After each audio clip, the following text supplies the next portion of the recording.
आज के इस वीडियो में हम लोग स्टॉक मार्केट में ऑप्शंस ट्रेडिंग पे बात करेंगे। कुछ दिन पहले हम लोगों ने ऑप्शंस ट्रेडिंग का एक सीरीज स्टार्ट किया था जिसमें बेसिक से एडवांस तक सारा कुछ डिस्कशन करने की जो बात किया था उसी का ये कंटिन्यूएशन है। अभी तक हमने जितना पढ़ लिया है और जितना हमें पढ़ना बाकी है, एक बार 1 मिनट लगा के थोड़ा माइंड प्रोसेसिंग करते हैं ताकि हमें ये पता चले कि हम अभी कहाँ स्टैंड करते हैं। तो मैंने आपको पहला एपिसोड के अंदर फर्स्ट एपिसोड के अंदर कॉल ऑप्शन पे डिस्कशन किया था जिसमें इन सारे in the money, at the money, out of the money option से इन सारे चीज़ों पे हम लोग क्या किया था, डिस्कशन किया था। फिर सेकेंड एपिसोड के अंदर पुट ऑप्शन पे हमने डिस्कशन किया था, उसके भी इस टॉपिक पे डिस्कशन कर लिए। फिर थर्ड में हमने ये देखा कि ऑप्शन के प्रीमियम का मूवमेंट को हम लोग कैसे फोरकास्ट करेंगे बिना ग्रिक्स का यूज़ किए हुए। फिर हमने चौथ में ऑप्शन ग्रिक्स का यूज़ किया। ऑप्शन ग्रिक्स में हमने ज़्यादा डिटेल डिस्कशन नहीं किया था, सिर्फ मैंने इसका एक झलक बताया था कि ऑप्शन ग्रिक को लोग कैसे यूज़ करते हैं। फिर हमने फिफ्थ एपिसोड के अंदर हमने वेरिफिकेशन किया था लाइव मार्केट के डेटा के साथ कि जो हम लोगों ने फॉरकास्ट किया था इन 2 एपिसोड में क्या वो मार्केट में रियली प्रिवेल करता है या नहीं करता है। लेकिन हाँ, जब ऑप्शन ग्रिक्स को यूज़ नहीं करते हैं तो सिर्फ इंट्राडे में यूज होते हैं। और फिर हम लोगों ने अभी जो लेटेस्ट जो एपिसोड हमने कंप्लीट किया था उसके अंदर हमने प्रीमियम का कैलकुलेशन किया था और ये थोड़ा सा आपका मैथमेटिकल यानी कि उसमें मैथमेटिक्स का थोड़ा सा यूसेज था। बहुत लोगों ने इसको पसंद किया कि सर मज़ा आ गया। आज तक तो हमने ऑप्शन को इस तरीके से कभी सोचा ही नहीं था क्योंकि था ही वो इतने गहराई की चीज़ की लोगों की बस की बात नहीं है इसको समझ पाना। सिंपल। ठीक है, अब आज जो हम लोग डिस्कशन करेंगे ऑप्शन ग्रिक्स का फुल एनालिसिस करेंगे। अब बोलेंगे सर ऑप्शन ग्रिक्स पे ही कितना रहेंगे? अरे आपको बता दूं, ऑप्शन के अंदर अगर सबसे ज़्यादा मैं आपको बताऊं अगर 10 दिन भी लगाऊं ना इस पे तो भी कम पड़ेगा अगर आप उसमें अगर गहराई में इसको एनालिसिस करोगे तो। लेकिन ठीक है, इतना गहराई भी ऐसा ना हो जाए कि ज़्यादा एनालिसिस पैरालिसिस हो जाए, तो हम पैरालिसिस नहीं करेंगे। हम इतना करेंगे ताकि आपको समझ आ जाए और काम काम भी हमारा चल जाए। ठीक है, फिर उसके बाद हम लोग देखेंगे कि ऑप्शन ट्रेडिंग जो होता है जीरो सम गेम कैसे है। खास करके इसमें हम ये बताने की कोशिश करेंगे कि किस तरीके से चेन बनता है। जैसे होता है एक होल्डर खरीदा, राइटर ने बेचा, ठीक है, कुछ दिन के बाद होल्डर निकल जाता है तो राइटर कहाँ स्टैंड करता है। कभी मर्जी होता है राइटर एग्जिट कर जाता है तो फिर होल्डर कहाँ स्टैंड करता है। किस तरीके से पूरे के पूरे खेल चलता है इस ऑप्शन के कॉल पुट के अंदर, वो पूरे के पूरे हमें एनालिसिस करना पड़ेगा एक एग्जाम्पल के साथ। ठीक है, तो और वो सब हम लोग देख लेंगे तब ओपन इंटरेस्ट एनालिसिस देख सकते हैं। अभी तक मैंने आपको ओपन इंटरेस्ट का एनालिसिस नहीं किया है। खास करके ओपन इंटरेस्ट एनालिसिस हम लोग मार्केट के जो डायरेक्शन है उसको हम लोग फोरकास्ट करने में यूज करते हैं कि मार्केट ऊपर जा सकता है, मार्केट नीचे जा सकता है, कहाँ पे रेसिस्टेंस बन रहे हैं, कहाँ पे सपोर्ट बन रहा है, उसको खास करके हम लोग यूज करते हैं। तो ये जब हम लोग ये ऑप्शन की चेन का जब हम लोग ये जो जीरो सम गेम का जब एक एग्जाम्पल फ्रेमिंग कर लेंगे देन जाके ओपन इंटरेस्ट आपको अच्छे से समझ आएगा। देन हम लोग पढ़ेंगे स्ट्रैटेजी। बहुत सारे लोग कहते हैं कि हेजिंग करते हैं, हम लोग हेज करके ट्रेड करते हैं, तो वो हेजिंग बोलो या जैसे ही बोलो कि स्ट्रैटेजी होता है। खास करके इसमें हम लोग पोर्टफोलियो बनाते हैं, एक कॉल खरीदते हैं, पुट खरीदते हैं, कभी कॉल खरीदते हैं, पुट बेचते हैं, कभी एक कॉल खरीदते हैं, एक कॉल को राइट करते हैं, इस तरीके से कुछ कॉम्बिनेशन बनाते रहते हैं।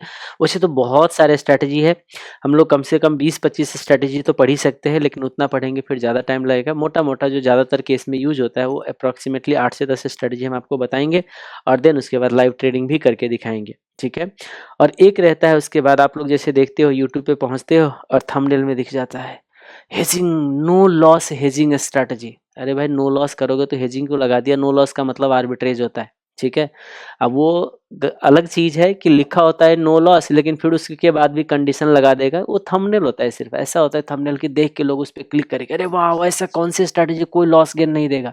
आज तक यूट्यूब पे किसी ने बताया ही नहीं कि नो लॉस स्ट्रैटेजी क्या होता है। वो आर्बिट्रेज बोला जाता है और वो इतना आसान नहीं होता है, वो है आर्बिट्रेज। समझ में आ गया बात? अगर किसी को आर्बिट्रेज करना है जिसको कहते हैं ना नो लॉस स्ट्रैटेजी, वो सिर्फ नो लॉस लोगों के लिए होता है, दिखाने के लिए। लेकिन देखना उसमें अगर मार्केट अगर आपके एडवर्स चला जाएगा तो लॉस होगा ही होगा। लेकिन नो लॉस स्ट्रैटेजी का मतलब क्या होता है कि कुछ भी हो जाए, चाहे निफ्टी आज के डेट पे ये क्या कहते हैं कितना है 18, चाहे वो निफ्टी 20,000 पे चला जाए या चाहे निफ्टी गिर के 10,000 पे चला जाए, अगर आपको लॉस नहीं होगा वो होता है नो लॉस स्ट्रैटेजी। ये नहीं कि हम सोचते हैं मार्केट जाएगा और जाएगा ही और नो लॉस, भाई उसको नो लॉस स्ट्रैटेजी नहीं बोला जाता है। आप लोग थोड़ा सा समझदार बनिए। वो यूट्यूबर जो होते हैं आपको बेवकूफ समझता है, इसलिए थंबनेल पे लगा देते हैं नो लॉस स्ट्रैटेजी, और जाके अंदर देखोगे तो वही चीज होता है, घिसा पिटा, बाई कर लो, कॉल बाई कर लो, पुट बाई कर लो। अरे कॉल और पुट दोनों बाई करके नो लॉस स्ट्रैटेजी कहाँ से हो गया? अरे कम से कम सब पढ़े लिखे समझा करो ना यूट्यूब के व्यूअर्स को। कोई बात नहीं, आइए वापस। तो हम जो आपको बताएंगे वो सही में नो लॉस स्ट्रैटेजी है। चाहे क्या कहते हैं बैंक निफ्टी 40,000 चला जाए, चाहे बैंक निफ्टी 20,000 चला जाए, कोई फर्क नहीं 40,000 पे तो है ही जी, 80,000 पे चला जाए, है ना, और ये 20,000 पे चला जाए, कोई फर्क नहीं पड़ता है बैंक निफ्टी को, आपको लॉस गेन होगा ही होगा। लेकिन हाँ, वो कौन सी केस में होगा? In case of miss pricing. और मिस प्राइसिंग कैसे होगा? जो हमने कल लास्ट लेक्चर में आप लोग को बताया था कि कॉल एंड पुट का प्रीमियम कैसे निकालते हैं। वो जो कॉल और पुट का प्रीमियम जो आप निकाले थे, याद होगा कुछ, intrinsic value plus time value, और टाइम वैल्यू में दो चीज, इंटरेस्ट पोर्शन और इम्प्लाइड वॉलेटिलिटी का, इम्पैक्ट है ना। और इम्प्लाइड वॉलेटिलिटी का इम्पैक्ट हमने क्या बोला था कि जो पुट ऑप्शन का आउट ऑफ द मनी होगा वो कॉल के लिए कहलाएगा, और पुट ऑप्शन की अगर ये इम्प्लाइड वॉलेटिलिटी का इम्पैक्ट देखना है तो कॉल के लिए जो आउट ऑफ द मनी का प्रीमियम होगा वो कंसीडर कर लेना है। होप ये पिछले दिन का आपका लेक्चर याद है, नहीं लेक्चर याद है तो आप जाकर चेक कर लीजिए। और उसके इसमें प्रॉफिट जो होगा ना, मिस प्राइसिंग होगा। अगर मिस प्राइसिंग नहीं मिलेगा तो प्रॉफिट नहीं कमा सकते। तो मैंने कुछ लिखा है, देखो, अगर ये आर्बिट्रेज कोई मेरे से सीखना चाहोगे, ये थोड़ा सा हाई लेवल की चीज़ होती है, वो छोटे मोटे जो होते हैं लोगों को ये समझ नहीं आती है, ये बहुत ही हाई लेवल की चीज़ है। और मैं आपको बता दूं, आज के रेट पे जो कहते हैं इन्वेस्टमेंट बैंकर, ये बड़े FII DII, उसमें जो बड़े बड़े जो जो इन्वेस्टमेंट बैंकर है, उन लोगों का एक डिपार्टमेंट होता है जिसमें आर्बिट्रेज कमाते हैं, और वो क्या करते हैं, बैठ के मिस प्राइसिंग ढूंढते रहते हैं। आपको लगता है कि अरे कॉल का प्रीमियम होना चाहिए 100 रुपीज़, जब मार्केट में दिख जाएगा ना ये 80 रुपीज़ का, तो फटाफट जाइए उस मिस प्राइसिंग को लॉक कीजिए। ये 20 रुपीज़ जितना का मिस प्राइसिंग था ना, उतने रुपये प्रॉफिट होगा ही होगा। चाहे निफ्टी 1 लाख पे पहुंच जाए, और चाहे निफ्टी वर्थलेस हो जाए, चाहे बैंक निफ्टी वो क्या कहते हैं, अ, लेकिन एक और बात है, निफ्टी बैंक निफ्टी में आर्बिट्रेज नहीं होगा, इक्विटी में होगा बस। ठीक है, वैसे निफ्टी में कर सकते हो, निफ्टी में भी कर सकते हो अगर निफ्टी बीज को यूज करोगे तो। निफ्टी बीज जो है ना, ETF को यूज करके निफ्टी में भी कर सकते हैं। ठीक है, लेकिन ये आर्बिट्रेज में तभी बताऊंगा जब मेरे पास 500 से ज़्यादा का रिक्वेस्ट आएगा। मज़ा आ गया। कुछ सब लोग टारगेट देते हैं ना, मैंने भी इस बार टारगेट दिया कि अगर 500, मैं काउंटिंग करूंगा हर वीडियो के साथ कि कितने लोग आर्बिट्रेज मेरे से जानना चाहते हो। लेकिन याद रखिएगा, ये हर दिन नहीं कमा सकते। आप ये खुश हो जाओगे कि नो लॉस स्ट्रैटेजी, बहुत मजा आएगा, बहुत ज़्यादा का प्रॉफिट नहीं हो सकता है, 8-10% से ज़्यादा, मैक्सिमम 12% के ज़्यादा से ज़्यादा का प्रॉफिट नहीं हो सकता आपको इसमें। मिस प्राइसिंग छोटा सा मिलेगा, उस मिस प्राइसिंग के साथ आप प्रॉफिट कमाओगे, लेकिन हाँ इतना क्लियर है कि लॉस नहीं हो सकता। ठीक है, लेकिन इसके लिए पैसे भी बहुत ज़्यादा लगते हैं, याद रखिएगा। तो ये नॉर्मल लोगों के लिए बस की बात नहीं होता है, इसलिए लोग जानना भी नहीं चाहते। फिर भी आप अपने नॉलेज के लिए जानना चाहोगे तो आपको रिक्वेस्ट करना पड़ेगा, तो हम पढ़ेंगे इसको। ठीक है, ये जो था एक ब्रीफ। अब हम आगे बढ़ते हैं। आज हम आ जाते हैं ऑप्शन ग्रीक्स पे। ठीक है, इसको गहराई से जानेंगे, एक्सेल सीट के कैलकुलेशन से जानेंगे, मार्केट लाइव मार्केट के डेटा से जानेंगे। आपको पता होगा कि ऑप्शन ग्रिड के अंदर क्या क्या चीज़ होता है। याद रखिएगा, ये कैलकुलेशन किया जाता है ब्लैक स्कल्स मॉडल से। ऑलरेडी हमने इस पर डिस्कशन किया था। ब्लैक स्कल्स मॉडल के अंदर बहुत ही complicated mathematical function and statistical function को यूज़ किया गया है, जो आपके काम का नहीं है।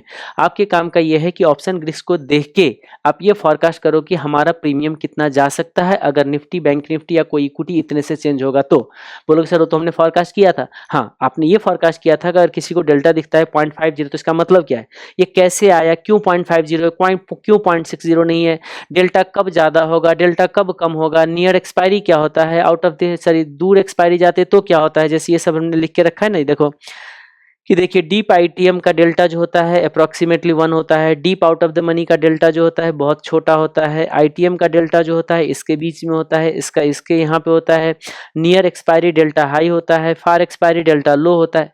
ये जानना है आपको, समझ आया। सिर्फ डेल्टा से काम नहीं चलता है। अरे सिर्फ डेल्टा तो कोई भी आके बता देगा यूट्यूब पे कि देखो बेटे, अंडरलाइन का प्राइस 100 रुपये बढ़ा और ऑप्शन का प्रीमियम अगर 60 रुपये बढ़ा तो डेल्टा है 0.60।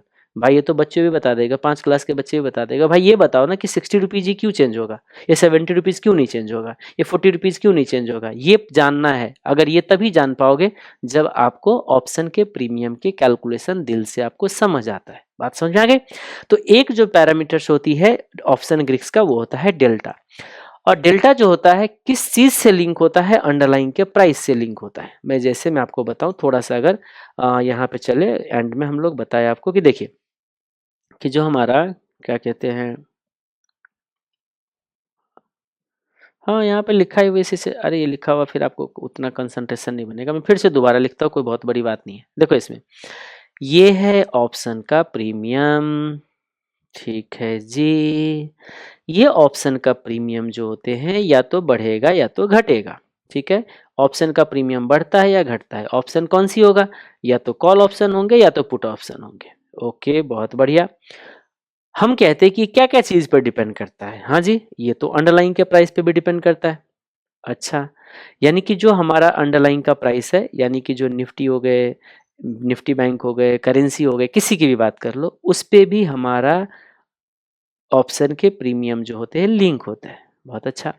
आपको पता है स्ट्राइक प्राइस से भी लिंक होता है, लेकिन हाँ, स्ट्राइक प्राइस हमारा स्टार्टिंग में डिसाइड हो जाता है, उसके बाद हमें कोई मतलब नहीं होता है कि, क्योंकि स्ट्राइक प्राइस स्टार्टिंग में अगर फिक्स कर दिया आपने, हाँ, स्ट्राइक प्राइस अगर ज्यादा रखोगे, मान लीजिए स्ट्राइक प्राइस आपने ज्यादा रखा, ऐसे एरो रखा ऊपर की तरफ, मतलब हाई, अगर ज्यादा स्ट्राइक प्राइस रखते हो तो उस केस में आपका जो कॉल का, यहाँ की जो कॉल का प्रीमियम होगा, ठीक है, मैं सी लिखता हूँ, कॉल का ऐसे पी लिख देता हूँ, कॉल का प्रीमियम जो होगा, अगर यानी कि जो लो स्ट्राइक प्राइस रखा गया है, सस्ता खरीदने का अधिकार होगा, तो इसका प्रीमियम जो होता है हाई होता है।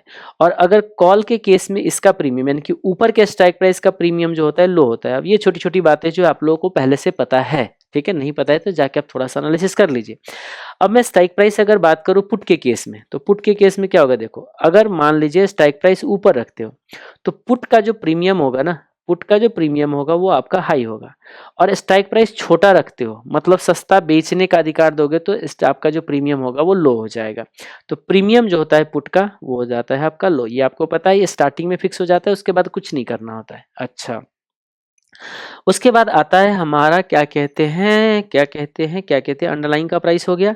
अब आता है time to expiration. Time to expiration का मतलब क्या हो गया कि जैसे जैसे एक्सपायरी नजदीक आएगा दूर रहेगा टाइम टू एक्सपायरी, ठीक है। इसके बेसिस पे भी ऑप्शन के प्रीमियम में बहुत सारा फर्क पड़ता है। अच्छा, एक आता है हमारा इम्प्लाइड वोलेटिलिटी, यानी कि मैंने पहले भी बताया था कि ये क्या होता है, फ्लक्चुएशन को बताते हैं। वोलेटिलिटी अगर ज़्यादा होगा तो प्रीमियम ज़्यादा होगा, अदरवाइज कम होगा। और एक आता है हमारा इंटरेस्ट रेट। इंटरेस्ट रेट के बेसिस पे भी हमारा जो है प्रीमियम फ्लक्चुएट होता है, यानी कि इतने इनपुट डेटा, याद रखिए, इतने सारे इनपुट डेटा के बेसिस पे हमारा जो प्रीमियम होता है वो मूवमेंट में फर्क पड़ता है। जैसे अब अंडरलाइन की प्राइस की बात करूं, अब ये सब तो ऑलरेडी पता है, फिर भी मैं अगर एक बार डिस्कशन करूं कि देखिए, अगर अंडरलाइन का प्राइस अगर बढ़ जाता है, अंडरलाइन का प्राइस बढ़ेगा, तो कॉल का जो प्रीमियम है ना, वो भी आपका क्या होगा बताइए, बढ़ेगा। और जो पुट का प्रीमियम है, जो आपका पुट का प्रीमियम है ना, वो आपका क्या होता है, घटता है जब आकर मार्केट ऊपर जाता है। तो अगर मार्केट नीचे जाएगा, यानी कि ये देखिए, इसकी बात कर रहा हूँ अंडरलाइंग प्राइस के तो उस केस में कॉल का प्रीमियम आपका नीचे जाएगा। कितना नीचे जाएगा, यही चीज ऑप्शन ग्रीक्स बताए, कितना नीचे जाएगा। ओके, अब मैं कहता हूं कि पुट का जो प्रीमियम होगा वो आपका बढ़ेगा। अच्छा, तो ये तो रिलेशन है। अब ऑप्शन ग्रीक्स क्या कहता है कि कितना चेंज होगा और कैसे चेंज होगा, वो सारा चीजों को हम लोग अभी डिस्कशन करेंगे। जैसे टाइम टू एक्सपायरेशन है, अब टाइम टू एक्सपायरेशन क्या होगा, या तो ज्यादा होगा या तो कम होगा, है ना। टाइम टू एक्सपायरेशन जैसे जैसे क्या होगा, बीतता जाएगा। तो जैसे जैसे टाइम बीतती जाएगी, टाइम टाइम टाइम बीतेंगे, तो टाइम टू एक्सपायरी क्या होता जाएगा, लो होता जाएगा। टाइम टू एक्सपायरेशन आपका हाई होगा। जब टाइम टू एक्सपायरी आपका ज्यादा है, तो उस केस में आपका प्रीमियम जो होता है ना, चाहे कॉल का प्रीमियम हो चाहे वो पुट का प्रीमियम हो, दोनों प्रीमियम आपका हाई होता है, क्योंकि ज्यादा टाइम गैप है तो उसमें टाइम वैल्यू ज्यादा होगा। ओके, और अगर टाइम टू एक्सपायरेशन अगर कम है, तो उस केस में क्या होगा, कॉल का भी प्रीमियम और पुट का भी प्रीमियम, दोनों प्रीमियम आपका क्या होगा, कम होगा। एरो नीचे की तरफ है मतलब कम होगा। इम्प्लाइड वोलेटिलिटी, अगर इम्प्लाइड वोलेटिलिटी बहुत ज्यादा है, ठीक है, इम्प्लाइड वोलेटिलिटी हाई है या इम्प्लाइड वोलेटिलिटी लो है। अगर इम्प्लाइड वोलेटिलिटी जाता है तो कॉल की भी प्रीमियम और पुट की भी प्रीमियम दोनों आपका ज्यादा होगा। और इम्प्लाइड वोलेटिलिटी अगर लो है तो कॉल की भी प्रीमियम और पुट की भी प्रीमियम, दोनों प्रीमियम जो होगा आपका फिर वो कम हो जाएगा। अच्छा, पुट की भी प्रीमियम जो होगा वो कम होगा। और आपको पता है वोलेटिलिटी कब ज्यादा होता है कब कम होता है, इवेंट के टाइम पे ये ज्यादा होता है ना। वोलेटिलिटी मतलब फ्लक्चुएशन कब ज्यादा होता है, जैसे सोचिएगा थोड़ा ध्यान से, देखिए, वोलेटिलिटी कब ज्यादा होता है, बिफोर इवेंट। ये जो होते हैं ना बहुत ज्यादा होता है बिफोर इवेंट, मैं क्या कहना चाह रहा हूँ, थोड़ा ध्यान से सुनने की कोशिश कीजिए। ये जो होता है कम होता है आफ्टर इवेंट। ये क्या कहने की कोशिश किया है, सुनिएगा ध्यान से। जैसे बजट आने वाला होता है, सबको पता है बजट में कोई अनाउंसमेंट होगी तो या तो अच्छा अनाउंसमेंट होगी या बुरा होगा। अच्छा होगा, मार्केट में एकदम से प्राइस ऊपर जाएंगे सारे के सारे स्टॉक का, उसके बेसिस पे इंडेक्स भी ऊपर जाएगा। अगर कोई बुरा न्यूज आएगा, एकदम से सारे शेयर का प्राइस नीचे गिरेगा तो उससे इंडेक्स भी नीचे गिरेगा। इंडेक्स का मतलब निफ्टी एंड बैंक निफ्टी, याद रखिएगा। ओके, तो अब उस केस में क्या होगा बताइए। मार्केट में इवेंट से पहले सबको पता है कि फ्लक्चुएशन ज्यादा होगा, यानी कि वोलेटिलिटी ज्यादा होगा। तो वो जो इम्प्लाइड वोलेटिलिटी है वो ज्यादा होते ही राइटर को लगता है कि बहुत ज्यादा अगर फ्लक्चुएशन होगा तो राइटर को लगता है बहुत ज्यादा लॉस हो सकता है। उस केस में क्या होता है, वो प्रीमियम बढ़ा लेता है। इसीलिए इवेंट से पहले जब आपका ये जो इम्प्लाइड वोलेटिलिटी ज्यादा होता है बिफोर इवेंट, तो उस केस में आपका कॉल एंड पुट का प्रीमियम जो होता है ना ज्यादा होता है। और जैसे इवेंट खत्म हो जाता है तो रिस्क खत्म हो जाता है। जैसे वो रिस्क खत्म हो जाएगी तो इम्प्लाइड वोलेटिलिटी लो हो जाएगा और आपका कॉल और पुट का प्रीमियम क्या हो जाएगा, गिर जाएगा। ये छोटी छोटी बातें हैं, ये सब आपको एक बेसिक लेवल की चीज है। ये जो मैंने अभी बोला है इसमें कोई एक्सपर्टीज की जरूरत नहीं थी। थोड़ा सा भी अगर मार्केट में आपको कॉल पुट का नॉलेज होगा तो ये सब आपको पहले से पता होगा। तो अब हम लोग बढ़ते हैं आगे, एक एक करके जानने की कोशिश करते हैं। ठीक है, अब देखो टाइम टू एक्सपायरेशन से जो ऑप्शन ग्रिक्स लिंक है, ऑप्शन ग्रिक्स यानी कि ये देखो, अब अभी ने क्या बोला कि अब इसके बेसिस पे हमारा या तो प्रीमियम ज्यादा होगा प्रीमियम कम होगा। अब ऑप्शन ग्रिक्स क्या करता है, ये रिलेशनशिप बताता है कि देखिए कैसे कैसे टाइम बीतेगा, धीरे धीरे टाइम कम होता जाएगा तो उससे हमारे ऑप्शन के प्रीमियम पे कैसा चेंज आएगा, कैसा इम्पैक्ट आएगा, वो जो बताता है ना, वो बताने वाले जो आपका क्या कहते हैं, वो जो ऑप्शन ग्रिक्स बताता है वो है आपका थीटा। याद रखिएगा, थीटा जैसे टाइम से रिलेटेड है, आप ऐसे समझ जाइए। ये भी टाइम से रिलेटेड है, ये भी हमारा टाइम से रिलेटेड है ना। तो यानी कि थीटा आपका टाइम से रिलेटेड है, बहुत बढ़िया। डेल्टा जो होता है वो प्राइस से रिलेटेड है, डेल्टा जो होते हैं प्राइस से रिलेटेड है। मतलब क्या हो गया, एक आपका ऑप्शन ग्रिक्स का जो पॉइंट है वो डेल्टा, वो ये क्या कहता है कि देखिए अंडरलाइंग के प्राइस में कितने का चेंज आएगा तो आपके ऑप्शन के प्रीमियम में कितने का चेंज आएगा, उस चीजों को बताता कौन है, डेल्टा। थोड़ा थोड़ा सा आपके माइंड में जाते रहना चाहिए। वो रिलेशनशिप बताने की कोशिश करते हैं कि कितने से प्रीमियम में चेंज आएगा। इम्प्लाइड वोलेटिलिटी के लिए जो आपका लिंक है वो है वेगा। मेन जो है ना तीन चीज है, वैसे इंटरेस्ट रेट से जो रिलेटेड है वो है रो, लेकिन ये ऑलमोस्ट ना के बराबर लोगों को इम्पैक्ट डालता है प्रीमियम में। क्योंकि क्या होता है, आरबीआई 2 महीने 3 महीने पे एक बार छोटा सा इंटरेस्ट रेट में चेंज लाता है, उससे बहुत ज्यादा प्रीमियम पे कोई इम्पैक्ट आता नहीं डेली बेसिस पे। इसीलिए हम लोग उसको इग्नोर करके ही चलते हैं। पढ़ना है पढ़ लीजिए, इग्नोर भी कर लोगे तो कोई दिक्कत नहीं है। ठीक है, यानी कि मेजर जो आपका रहता है ना वो तीन रहता है, डेल्टा, थीटा और वेगा। एक और वैसे सुना होगा आप लोगों ने गामा, तो गामा क्या होता है, डेल्टा से लिंक होता है। डेल्टा से लिंक जो होता है वो है आपका गामा। यानी कि डेल्टा एंड गामा दोनों प्राइस से ही लिंक हो गया। वैसे तो बोला जाए डेल्टा प्राइस से लिंक है, गामा डेल्टा से लिंक है, तो ठीक है एक ही तरीके से एक ही बात हो गई। तो ये जो चार जो आपका क्या कहते हैं, ये जो चार जो आपका ऑप्शन ग्रिक्स है ना, उसको हम लोग आज जानने की कोशिश करते हैं। और थोड़ा सा कंसंट्रेशन बना के रखिएगा। लोगों को इतना समझने के लिए 20-20, 25-25 हज़ार पेमेंट करना पड़ता है, तब जाके ऑप्शन ग्रिक्स समझ आते हैं। और तब भी उतना डिटेल नहीं समझ आता है जितना आपको यहाँ से समझ में आ जाएगी। तो इसीलिए फ्री के चीज़ों को भी अहमियत दिया कीजिए, है ना। हमेशा पैसे वाले को ही अहमियत ना दिया जाए तो ज़्यादा अच्छा रहेगा। ओके, तो डेल्टा की बात करते हैं। ये कहते हैं देखो, related to change in the spot price of underlying. अगर अंडरलाइंग का प्राइस 100 रुपीज चेंज होता है और ऑप्शन के प्रीमियम अगर 60 रुपीज से चेंज होता है तो डेल्टा कहलाएगा 0.60। जैसे पुट के केस में क्या देखते हो, मार्केट में शेयर का प्राइस अगर ऊपर जाता है तो उस केस में पुट का प्रीमियम नीचे जाएगा। और क्यों जाएगा, ये सब ऑलरेडी हमने लिंकेज आपको कर रखा है पहला ही दूसरा लेक्चर के अंदर कि पुट राइट टू सेल देता है। अब महंगा बेचना पसंद करता है हर लोग, सस्ता कोई नहीं बेचना पसंद करता है। तो जैसे मार्केट नीचे आते हैं तो आपका स्ट्राइक प्राइस ऊपर होने की वजह से आप महंगा बेचना चाहते हो, तो उसकी वजह से आपको क्या होता है, कागज के टुकड़े से फायदा होता है। तो इसीलिए आपका पुट के साथ इन्वर्स रिलेशन चलता है। तो 100 रुपीज अगर मार्केट में शेयर का प्राइस बढ़ जाता है, लेकिन आपका पुट का जो प्रीमियम है यानी कि ये जो ऑप्शन के प्रीमियम अगर 40 रुपये घटता है तो हम कह सकते हैं उस केस में डेल्टा जो है आपका माइनस में 0.40। अब इसको एक चीज और याद रखिएगा, absolute value of call delta and put delta at a particular strike is equal to 1। मतलब क्या होता है कि जैसे आपका देखिए 0.60 और 0.40, एब्सोल्यूट वैल्यू को अगर ऐड करोगे तो ये हमेशा आपका 1 आएगा। बहुत बार आप कहीं कहीं किसी किसी वेबसाइट पे जब जाओगे ना, तो ये आपको ऑप्शन डेल्टा 0.60 नहीं दिखाएगा, वो आपको दिखाएगा 60 और 40, -40। तो समझ जाइए एक ही बात है, वो आपको 1 रुपये के लिए बता रहा है, ये आपको 100 रुपये के लिए बता रहा है, और कुछ नहीं है। या 100 रुपीज़ के पॉइंट ऑफ व्यू से बता रहा है, ये आपको 1 रुपीज़ के पॉइंट ऑफ व्यू से बता रहे हैं। मतलब क्या हो गया कि अगर ये जैसे ये हो गया ना, इसको भी आपको ऑप्शन डेल्टा बोल सकता है कोई, लेकिन अगर 60 को ऑप्शन डेल्टा बोला जा रहा है तो आप समझ जाइएगा कि 100 के रेस्पेक्ट में दे रहा है, और ये जो है आपका 1 रुपये के रेस्पेक्ट में। यानी कि अगर आपका अंडरलाइन के प्राइस में 1 रुपये का चेंज आएगा तो आपका जो ऑप्शन के प्रीमियम है 60 पैसे का चेंज आएगा। कभी कभी आपको ऑप्शन डेल्टा का एक और वैल्यू भी मिल जाता है। ऑप्शन डेल्टा का वैल्यू अगर आप किसी किसी वेबसाइट पे जाओगे चेक करने, तो आपको डेल्टा एक और डेटा मिल सकता है आपको। जैसे अगर निफ्टी के केस में जाओगे ना, तो निफ्टी में होते हैं, देखो ये एक क्वांटिटी का है, ये डेल्टा जो है ना एक क्वांटिटी का है।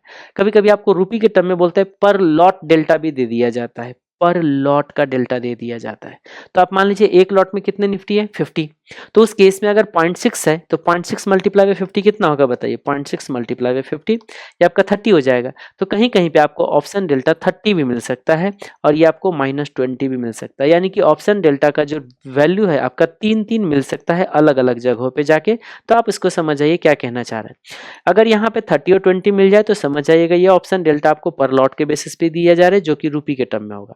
अगर 0.60 0.10 दिया जा रहा है तो 1 रुपये के टर्म में है कि अंडरलाइन के प्राइस में 1 रुपया चेंज आएगा, तो हमारे ऑप्शन के प्रीमियम में 60 पैसे या 40 पैसे का चेंज आएगा। और अगर ऑप्शन डेल्टा अगर 60 और 40 के रेस्पेक्ट में दे रहा है तो यह बता रहा है कि 100 के रेस्पेक्ट में आपको लिख के दिया जा रहा है। ठीक है, तो अब रहा सवाल कि हम ऑप्शन डेल्टा कहाँ से देखेंगे। ओके, अब जा सकते हैं थर्ड पार्टी, बहुत सारे ऑप्शन ट्रेडिंग का प्लेटफॉर्म है, वहां से जाके आप चेक कर सकते हो। ठीक है, तो मैं आपको लेके चलता हूँ 2 मिनट के लिए। चलिए यहाँ आके देखिएगा, एक है आपका ऑप्शन ट्रेडिंग का प्लेटफॉर्म, वो है ऑप्स्ट्रा ऑप्शन है। ओके, ऑप्स्ट्रा ऑप्शन पे चले जाइए, यहाँ पे लिख के आप देखोगे तो यह इस तरीके का आपका इंटरफेस आ जाएगा।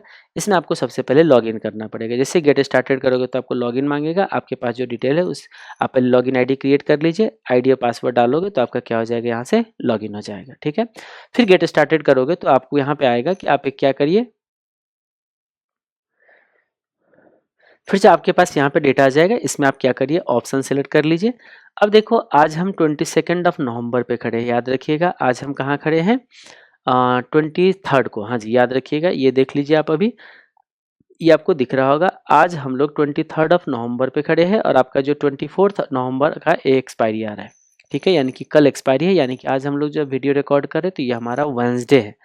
जानबूझ के मैंने वेंसडे को सिलेक्ट किया है क्योंकि ऑप्शन ग्रिक्स को समझने के लिए वेंसडे और थर्सडे को आपको ज़्यादा अच्छा समझ आएगा, क्योंकि ऑप्शन की जो प्रीमियम की जो बिहेवियर होता है वो बिल्कुल ही अलग होता है बुधवार को और बिहीवार, यानी कि थर्सडे को। बुध वेंसडे और थर्सडे को जो सिचुएशन होता है उसका डिफरेंट होता है, और फ्राइडे मंडे को तो बिल्कुल ही अलग होते हैं, फिर उसके बाद ट्यूसडे का भी अलग होता है। तो इसीलिए हमने जानबूझ के सेलेक्ट किया है ताकि एक्सपायरी से पहले और फार एक्सपायरी दो चीज़ों को हम लोग आपको एनालाइज करेंगे। तो देखते हैं इसको किस तरीके से हम लोग जानते हैं। तो अभी मैंने आपको यहाँ पे ले लिया, एक सबसे पहले ले लेते, चलो अभी 29 नवंबर लेते हैं। ठीक है, 29 नवंबर हमने ले लिया। ऑप्शन का स्ट्राइक प्राइस, अभी मार्केट जो चल रहा है ना, ये चल रहा है, आपको यहाँ दिख रहा है 18,273 पे, है ना, ये आपको दिख रहा होगा। ठीक है, थोड़ा स्पीड स्लो हो जाएगा, अब जब स्क्रीन पे दिखाते हैं तो 18,273 पे अभी हमारा चल रहा है। ओके, ठीक है, तो मैं एक काम करता हूँ 18,250, क्योंकि मैंने क्या किया है, जब मैं एक्सेल सीट आपको, मैं आज एक्सेल सीट से भी आपको बहुत सारी चीज़ यहाँ पे लिंक करा के दिखाऊंगा। तो मैंने जब एक्सेल सीट क्रिएट किया था तो उस टाइम मैंने ऑप्शन का मैंने ऑप्शन चेन, क्या होता है कि ऑप्शन चेन आपका ना वो बदल जाता है, तो मैंने यहाँ पे कुछ लिंक करके रखा है। तो ये देखोगे यहाँ पे, तो जिस टाइम मार्केट 18,258 पे था उस टाइम का ये ऑप्शन चेन हमारे सामने, और ये तब तक नहीं बदलेगा जब तक हम लोग इसको रिफ्रेश ना करें, और हम रिफ्रेश करने का कोई मूड नहीं बना के रखें। यानी कि हम 18,250 का हम स्ट्राइक प्राइस को एट दी मनी हम अज्यूम करके अभी क्या करें, यहाँ पे 18,250 हम लोग यहाँ पे, वैसे तो हम लोग इन दी मनी भी लेंगे, चलो एक इन दी मनी लेते हैं 16,000 का कॉल ऑप्शन, और मैंने इसको कर दिया एड पोजीशन। मैं एक रख देता हूँ एट दी मनी, यानी कि 250 मेरे लिए एट दी मनी है। ठीक है, और एक ले लेता हूँ मैं आउट ऑफ द मनी 18,500 या 19,000 कर देंगे तो भी हो जाएगा। ठीक है, इसको कर दिया ऐड। मैंने अभी 3 पोजीशन को ऐड किया है, एक इन दी मनी, एक एट दी मनी। ये देखो 16,000 डीप इन दी मनी है, ये आपका 18,250 एट दी मनी हो गया, 18,500 हमारा out of the money call option हो गया। जब यहाँ पे जाओगे तो देखिए आपको ग्रिक्स पे क्लिक करिए, ग्रिक्स पे जब क्लिक करोगे तो यहाँ पे आ रहा होगा, देखिए डेल्टा आ रहा है इसका 100, इसका 59, इसका 45। भाई ये 100 डेल्टा का क्या मतलब है भाई? तुम डेल्टा तो हमने सुना है कि 0.5 होता है, 0.4 होता है। वो कह रहा है कि देखो डेसिमल नहीं था हमारा, ये अमाउंट के टर्म में था। ये रहा देखो ग्रिक्स इन डेसिमल। अब कह रहा है इसका डेल्टा है 1, इसका डेल्टा है 0.59, इसका डेल्टा है 0.45। ध्यान से सुनते रहिएगा। अच्छा, यानी कि ये जो आपको डेल्टा दे रहा है ना, वो डेसिमल के टर्म यानी कि 1 रुपये के चेंज में। अगर निफ्टी यानी कि ये हमने जो अभी सेलेक्ट किया है वो निफ्टी अंडरलाइंग के पॉइंट ऑफ व्यू से है, तो निफ्टी में अगर 1 रुपये का चेंज आएगा तो ये वाले कॉल ऑप्शन में आपका 0.59 का चेंज आएगा, और इस वाले कॉल ऑप्शन में पूरे 1 रुपये का चेंज आएगा। मतलब 1 रुपये निफ्टी बढ़ेगा तो कॉल भी 1 रुपये बढ़ेगा, अगर ये 16,000 वाले कॉल कोई लेगा तो। यही देख रहे हो, यही जो डेल्टा है ना, ये अलग अलग स्ट्राइक प्राइस का डेल्टा अलग होता है। क्यों होता है यही हमें जानना है। और इतना ही नहीं, अभी हमने कौन सी एक्सपायरी लिया था बताइए? अभी हमारा ये 29 ऑफ दिसंबर का एक्सपायरी था। आपको पता है सब कुछ मैं अगर सेम कर दूं, चलो इसको भी डिलीट करते, ज्यादा क्यों रखना भी है ना। अब हम क्या करते हैं, नियरेस्ट एक्सपायरी का करते हैं। ये लो, जस्ट अ मिनट। अभी जैसे 18,500 है ना, ये आपका 29 दिसंबर का था। मैं 18,500 एक और ऐड करता हूं, और ये लेता हूं मैं कल के एक्सपायरी वाला, ये रहा 24 नवंबर, और मैं कल के एक्सपायरी का मैं लेता हूं 18,500। ठीक है, और इसका कॉल ऑप्शन मैंने कर दिया इसको ऐड पोजीशन। अब थोड़ा ध्यान से देखिए, यहाँ पे ऑप्शन ग्रिक्स पे जाइए, देखिए ध्यान से। अगर इस दोनों को अगर नोटिस करते हो, ये देखिए ये है 29 ऑफ दिसंबर का 18,500 सी, ये है 24 नवंबर का 18,500 सी, है ना। आप थोड़ा नोटिस कीजिए यहाँ पे डेल्टा के लिए, यहाँ अरे ग्रिक्स इन डेसिमल, ग्रिक्स इन डेसिमल आना है। ठीक है, तो अब इसमें देखिए एक बार, इसका ऑप्शन डेल्टा कितना है बताइएगा? 0.46, और इसका ऑप्शन डेल्टा कितना है बताइएगा? 0.06। सेम चीज है, सब कुछ सेम है, ध्यान से देखिए सब कुछ सेम है। और वही अगर आप एट दी मनी वाले का चेक करोगे तो सिचुएशन फिर कुछ और होगा। ये देखिए एट दी मनी पे दिखाता हूं, एट दी मनी हमारा 18,250 का। ठीक है, 18,250 जो कल एक्सपायरी हो रही है 24 नवंबर का, उसको चेक करते हैं सी, और फिर यहाँ पे हम लोग ऐड करते हैं पोजीशन। अब यहाँ देखिए ऑप्शन ग्रिक्स में जाते हैं, फिर से एक बार दोबारा हम लोग यहाँ पे ऑप्शन ग्रिक्स चेक करते हैं, और फिर देखते हैं कि क्या सिचुएशन अब यहाँ पे अराइज हो रहा है। अब देखिए ध्यान से, ये दोनों आपका कॉल ऑप्शन सेम है। ये देखो, ये देखिए, ये भी 18,250, ये भी 18,250, ये है 24 नवंबर वाले, ये है 29 दिसंबर वाले। यहाँ पे देखिए डेल्टा 0.59 और इसका डेल्टा है 0.68। कैलकुलेट कैसे हुआ? डस्टबिन में डाल दो, कोई काम की नहीं है। ब्लैक स्कल्स फार्मूला यूज हुआ है, भयानक सा। आप लोगों को याद होगा, मैंने पहला लेक्चर जब हम लोग 3rd या 4th एपिसोड दिखा रहे थे, मैंने ब्लैक स्कल का भयानक सा फार्मूला बताया था। याद आ रहा है? कुछ नहीं याद आ रहे तो आप पत याद करिए। हम लोग इसमें नॉर्मल डिस्ट्रीब्यूशन टर्म क्या बताना है आपको, पता चला कि हैंग हो जाएगा आपका दिमाग, वापस आइए। ये देखिए, ये मुझे बताना है, यानी कि एट दी मनी का देखो नियरेस्ट एक्सपायरी है ये, तो नियरेस्ट एक्सपायरी वाले का डेल्टा जो होता है वो ज्यादा है, जबकि इसमें देखो फार एक्सपायरी वाले का डेल्टा फिर इसमें ज्यादा है, और नियरेस्ट का देखो फिर इसमें कम हो गया।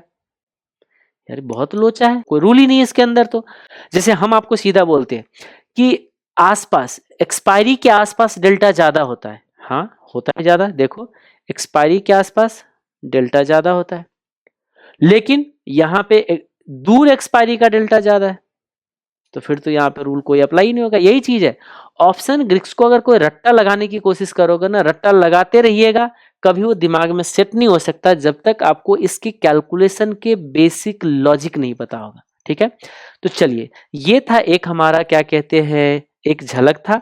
मैं थोड़ा सा एक दूसरे प्लेटफॉर्म पे भी लेके चले जाता हूँ 1 मिनट के लिए। ये दूसरा प्लेटफॉर्म है हमारे पास सेंसिबल का, है ना। सेंसिबल पे भी मैंने यहाँ पे बहुत सारे ऑप्शन का यहाँ पे ऑलरेडी लेके आया हुआ है। मैं आपको प्राइस वगैरह नहीं चेंज कर रहा हूँ, आप देखना चाहो तो ये देख सकते हो कि हमने कौन सी एक्सपायरी ले रखा है। 29 दिसंबर के एक्सपायरी 16,000 स्ट्राइक प्राइस वाले कॉल ऑप्शन है। एक 18,100, 18,200, मतलब बहुत सारे स्ट्राइक प्राइस को मैंने ऑलरेडी सिलेक्ट कर लिया था और ये सारे प्रीमियम हमारा चल रहा है। मैं इसको प्रीमियम को बदलने के मूड में अभी नहीं हूँ। ऐड कैसे करेंगे? ऐड करने का भी यही तरीका है, इस पर क्लिक करोगे, कहीं पे तो क्लिक करने से आ जाता है, ठीक है। तो फिर वहां से आपको यहाँ से ऐड हो जाएगा और पोजीशन ऐड करना है तो यहाँ जाएंगे, ऐड कर सकते हैं और भी पोजीशन, ठीक है। मैं उस चीज़ों की बात नहीं कर रहा, मैं यहाँ आता हूँ और यहाँ पे क्या करता हूँ, देखिए ये आपको कुछ ऑप्शन ग्रीक्स यहाँ दिख रहा है। देखो ये थीटा दिखा रहा है 0.69, भाई 3.7 कैसे हो, सॉरी थीटा की तो हम बात ही नहीं करें, अभी डेल्टा की बात करें। देखो डेल्टा 0.98, इन दी मनी का डेल्टा देखो, अब बहुत ही डीप इन दी मनी है, 16,000 सी है, डेल्टा कह रहे 0.98, ऑलमोस्ट 1 के आसपास है। देखो जैसे जैसे एट दी मनी के आसपास जाओगे डेल्टा आपका क्या होता जाएगा, कम होता जाएगा, और जैसे जैसे आउट ऑफ द मनी की तरफ बढ़ोगे, deep out of the money, देखो 19,000 का जो स्ट्राइक प्राइस वाले है, आपको पता है 19,000 का स्ट्राइक प्राइस, हम अभी कहाँ स्टैंड करते हैं 18,250 पे। हम कहते हैं आपको मर्जी हो तो 19,000 पे निफ्टी खरीद लेना है, बेकार की बात है, इतना बेकार है कि क्या बोलूं। देख रहे हो कितना आपका डेल्टा आ गया 0.67 का। लेकिन याद रखिएगा 29 दिसंबर का इसमें क्या चल रहा है, हमारे लिए एक्सपायरी चल रहा है। तो यही चीज जानना है कि डीप इन दी मनी का आपका डेल्टा क्या होता जा रहा है, आपका कम होता जा रहा है। मैं इसको थोड़ा सा आपको, ये सब चीज मैंने लिखा हुआ है आपको, अब मैं एक्सेल सीट से इसको मैं एनालाइज कराऊंगा, वेरीफाई कराऊंगा। पहले एक बार रीड कर लेते हैं और देन जाके उसके बाद एक्सेल सीट से हम लोग वेरीफाई करेंगे।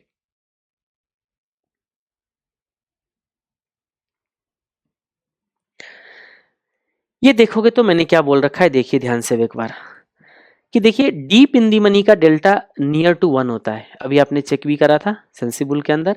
Deep out of the money का डेल्टा जो होता है बहुत ही कम होता है। अब वेरीफाई करना चाहो वेरीफाई कर सकते हो।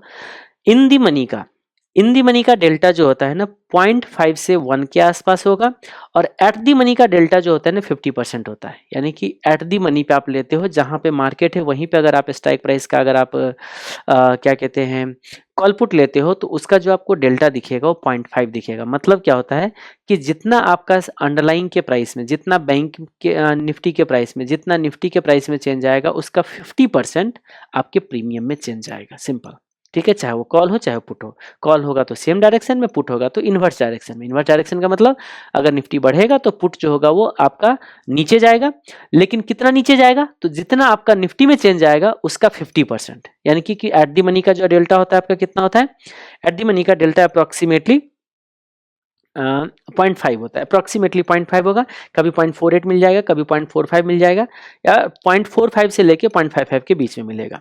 एक्सपायरी के आसपास हमने लिखा है डेल्टा ज्यादा होता है, और ज्यादा दूर है एक्सपायरी तो डेल्टा लो होता है। लेकिन ये मैंने जो बोला है ना, ये आपका एक सिचुएशन में फिट बैठेगा, ये एट दी मनी के आसपास की बात कर रहा हूँ, क्योंकि आउट ऑफ द मनी में जाओगे ना तो फिर सिचुएशन उल्टा बन जाएगा। ओके, ये कुछ ग्राफ है, अभी हम लोग डिस्कशन करेंगे, फिर हम लोग गामा की थोड़ा देर बाद बात करेंगे, फिर हम लोग थीटा की बात करेंगे। चलो ठीक, एक एक करके बात करते हैं, सबको मुझे एक साथ लिंक करना पड़ेगा तभी जाके समझ आएगा। तो अब थोड़ा देर के लिए हम लोग चलते हैं एक्सेल सीट पे, ठीक है। ये हमारा एक्सेल सीट, ठीक है। ये मैं कुछ इसमें ऑलरेडी वर्किंग करके लाया हुआ हूँ, ताकि मुझे क्या क्या चीज़ किस तरीके से प्रेजेंट करना है, थोड़ा सा टाइम आपका सेव हो जाए, इसके नज़रिए से हमने ये एक्सेल सीट आपका बनाया हुआ है। तो अब देखिए इसमें क्या होता है, मैंने अंडरलाइंग ले लिया निफ्टी, और आज हम स्टैंड करते हैं 23 नवंबर को। मैंने दो एक्सपायरी वाले सेलेक्ट किया हुआ है, एक एक्सपायरी जो 24 नवंबर को, जिसमें आपका डेज कितना बचा हुआ है, 2 दिन, है ना। और एक एक्सपायरी हमने ले लिया है 29 दिसंबर, जिसमें डेज होगा आपका 37 का। काउंट करना चाहो काउंट कर सकते हो आप, कैसे, आज 23 से लेके आपका 23 दिसंबर तक काउंट करिए। आज 23 से लेके 23 दिसंबर जो होगा वो आपका 30 डेज हो जाएगा, और वहां से 29 को भी कंसीडर करोगे तो आपका आज 23 को भी लीजिए, आज 23 भी कंसीडर करो, 29 भी लो ना। मैं आपको यहाँ पे कैलकुलेशन करके दिखाती हूँ। ये देखो, आज हम 29 दिसंबर पे खड़े हैं, माइनस कर देते इसमें से 23 नवंबर, ठीक है। तो ये 36 डेज बनता है। तो इसमें क्या होता है, 29 काउंट नहीं हुआ है आप, यानी कि 9 से 23 अगर आप माइनस करोगे तो आपका 36 डेज होता है। लेकिन मुझे 29 को भी काउंट करना है। जैसे यहाँ पे चेक करिएगा, ये देखो, हम यहाँ पे 24 नवंबर माइनस अगर 23 नवंबर करेंगे ना, तो ये कहता है कि हमारा एक दिन है, लेकिन हमारा एक दिन नहीं है, मार्केट में तो आज का भी दिन बचा हुआ है, आज भी मार्केट में ट्रेडिंग हो रही है और कल भी ट्रेडिंग होगी। तो मार्केट में देखा जाए तो एक्सपायरी में पूरे 2 ट्रेडिंग सेशन बचा हुआ है। इसीलिए हम लोगों ने जो कैलकुलेशन किया है, इसके अंदर मैंने कर दिया है +1, ठीक है। तो +1 कर दिया तो ये 2 हो गए जितना बन रहा था, और ये 36 में भी हमने कर दिया है +1। ये देखो इसमें कर दिया हमने +1, तो ये हमारा हो जाते 37 डेज, ठीक है। अब हम क्या कर रहे हैं, एनालिसिस करने के लिए हमें एक डीप इन दी मनी रखना है, एक deep out of the money रखना है, एक एट दी मनी रखना है, एक एट दी मनी के आसपास रखना है, और एक इन दी मनी रखना है, एक आउट ऑफ दी मनी रखना है। मतलब क्या हुआ, 250 पे हम अभी स्टार्ट करते हैं। मैंने आपको बता दिया कि ये देखिए मैंने क्या किया है, आपको थोड़ा देर आपको वर्किंग करते टाइम जब एक्सेल शीट बनाया था, तो ये मैंने जब मार्केट अभी थोड़ा-सा मार्केट अलग टाइम पे, क्योंकि मार्केट अभी चल रही है, मार्केट अभी रियल टाइम बेसिस पे ट्रेड हो रहा है, तो आपको फ्लक्चुएट होता रहेगा। एनएससी की वेबसाइट पे क्या खासियत है, जब आप ऑप्शन चेन देखने जाते हो, जब आप ये ऑप्शन चेन देखने जाते हो ना, जब ये, तो ये ऑप्शन चेन का सीट जो होता है ना, लॉक हो जाता है। जब तक इसको रिफ्रेश नहीं करोगे ना, तब तक इसमें कोई चेंजेस नहीं आता है ना। तो मैंने क्या किया है, इसको रिफ्रेश नहीं करा है, मैंने ये 10:30 में 18,258 पे जब मार्केट के था, क्योंकि आज 50 के अराउंड लो बनाए हैं, तो उसके आसपास का ये मेरा सीट है। और इसमें देखोगे तो मैंने 2 एक्सपायरी लिया है, एक 24 नवंबर और एक और मैंने ऑप्शन चेन यहाँ पे ले रखा है। यहाँ पे जाके अगर चेक करोगे तो देखो सेम टाइम का है, 10:30 में 18,258 जब मार्केट निफ्टी ट्रेड हो रही है, और ये है आपका 29 दिसंबर। इसमें क्या होगा कि हमारे सामने बहुत सारे यहाँ पे प्रीमियम अवेलेबल है ऑप्शन चेन के अंदर। इस प्रीमियम के थ्रू हम एक्सेल सीट को एनालाइज करेंगे, ठीक है। आइए वापस, तो हम अभी कहाँ स्टैंड करते हैं, ये देखो जब हमारा निफ्टी 18,258 पे, तब हमारे पास का प्रीमियम अवेलेबल है ऑप्शन चेन के अंदर। वो प्रीमियम को यहाँ पुट करेंगे और हम कुछ एनालिसिस करेंगे, और देन जाके इसको लिंक करेंगे ऑप्शन ग्रिड के साथ, कि ये जो ऑप्शन ग्रिड में डेल्टा, थीटा, गामा जो है या वेगा जो है, वो किस तरीके से हमारा काम करता है और कैसे हम इसको यूज कर सकते हैं हम अपने रियल लाइफ में। ओके, मैंने यहाँ पे देखो क्या क्या स्ट्राइक प्राइस लिया है। अभी हम जहाँ पे मार्केट स्टैंड करते हैं उसके एक नीचे 18,250 पे, उसके एक नीचे का स्ट्राइक प्राइस ले लिया 18,250 रुपीज, ऊपर का भी स्ट्राइक प्राइस ले लिया, यानी कि ये आपका nearest in the money, nearest out of the money, ये हो गया एट दी मनी। 8 रुपीज का डिफरेंस है, कोई बात नहीं चलेगा, इसको 8 रुपये का एट दी मनी ही समझ के चलो आप, ठीक है। उसके और दूर ले लिया 400, इसका एक ले लिया हमने 100, और एक बहुत डीप इन दी मनी ले लिया, एक deep out of the money ले लिया, ठीक है। अब हमें सबका प्रीमियम उठाना है। ये जो प्रीमियम है, अब बार बार एक एक करके देखोगे तो आपको प्रीमियम में क्या होगा, टाइम लगेगा। चलो मैं 2 प्रीमियम यहाँ से हटा देता हूँ, बाकी दोनों एक काम करते हैं। आपको भरोसा हो जाएगा कि मैंने जो लिखा था, जो हमने लिखा था वो शायद सही लिखा होगा। एक काम करता हूँ, 1-2 को मैं यहाँ से हटा के Ctrl+C, मैं यहाँ पे थोड़ा देर के लिए Ctrl+V में पुट कर दिया, है ना, और इन दोनों को डिलीट कर देता हूँ, तो आपको पता चल जाएगा कि मैंने सही ही लिखा था, है ना। एक चलते 18,224 नवंबर वाले सीट के अंदर, है ना। ये है हमारा 24 नवंबर के एक्सपायरी, ये देख रहे होंगे 24 नवंबर का एक्सपायरी। हमने 2 लिया है, एक है 18,250 वाले, देखो 18,250 वाले का प्रीमियम, ये जो है प्रीमियम वाले सीट है, ये आपका 82.15 का है ना। 82.15, तो क्या इसको मैं 82 बोल सकता हूँ ना, 82 में बोल सकता हूँ, हाँ जी 82 बोल सकते हैं।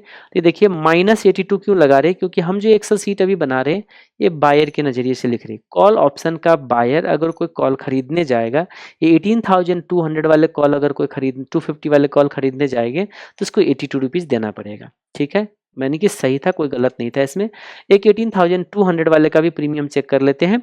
18,200 वाले, 18,200 ये है, इसका अगर प्रीमियम देखो 118.55, तो 119 बोल सकते हैं क्या?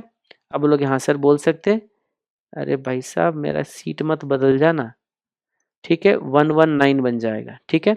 ये देखिए -119, भरोसा हो गया होगा कि ये जो मैंने आपको प्रीमियम आपके सामने जो रखा है वो उसी सीट से लाया हुआ है।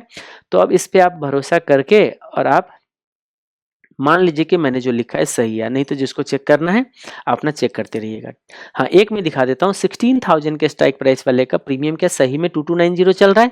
16,000 के स्ट्राइक प्राइस वाले, 16,000 बहुत deep in the money option बनता है, और ऐसा नहीं कि यहाँ ट्रेडिंग नहीं हो रहा होगा, यहाँ भी ट्रेडिंग हो रहा है। देख लो अच्छा खासा ओपन इंटरेस्ट भी है 3,000 इतने कॉन्ट्रैक्ट का। यहाँ देखिए आपको प्रीमियम दिख रहा है 2290 का, कितने का प्रीमियम दिख रहा है 2290 का, देख रहे हो 2290। ओके, ऐसे 29 दिसंबर वाले का भी 1-2 वेरीफाई कर लेते हैं। चलिए 29 दिसंबर वाले भी 1-2 वेरीफाई कर लीजिए। 29 दिसंबर वाले 16,000 स्ट्राइक प्राइस वाले का प्रीमियम हम लोग चेक कर लेते हैं। 16,000 स्ट्राइक प्राइस वाले का प्रीमियम ये रहा। 16,000 स्ट्राइक प्राइस वाले प्रीमियम, इसका जो कॉल ऑप्शन का प्रीमियम है 2372। होप ये जो अभी मैं ऑप्शन चेन आपको दिखा रहा हूँ ये आपको पता होगा, मैंने पहले ही लेक्चर में आप लोगों को ये सारा चीज़ बता रखा था। ठीक है, जिसने नहीं देखा है एपिसोड 1 आप जाके चेक करिए कॉल ऑप्शन का, वहाँ पे हमको बता रखा है कि ये हमारे ऑप्शन के प्रीमियम बताता है 2372। ये हमारा देखो 2372, भरोसा हो गया होगा। चलो एट दी मनी का भी एक बार दिखा देता हूँ कितने का है। 18,250 वाले यानी कि एट दी मनी 18,250, हाँ स्ट्राइक वो टाइम एक्सपायरेशन देख लेना आप, 29 ऑफ दिसंबर के एक्सपायरी वाले। मुझे एट दी मनी पे जाना है तो 18,250 वाले का स्ट्राइक प्राइस का प्रीमियम जो देखो 366 चल रहा है। ये देखो 366 हमने एट दी मनी का ले रखा है। होप ये आपको यहाँ तक क्लियर हो गया। अब हम इस सीट के अंदर क्या करने जा रहे हैं, ध्यान से सुनिए। ये जो प्रीमियम है ना, इस प्रीमियम के अंदर क्या क्या चीज़ है बताइए।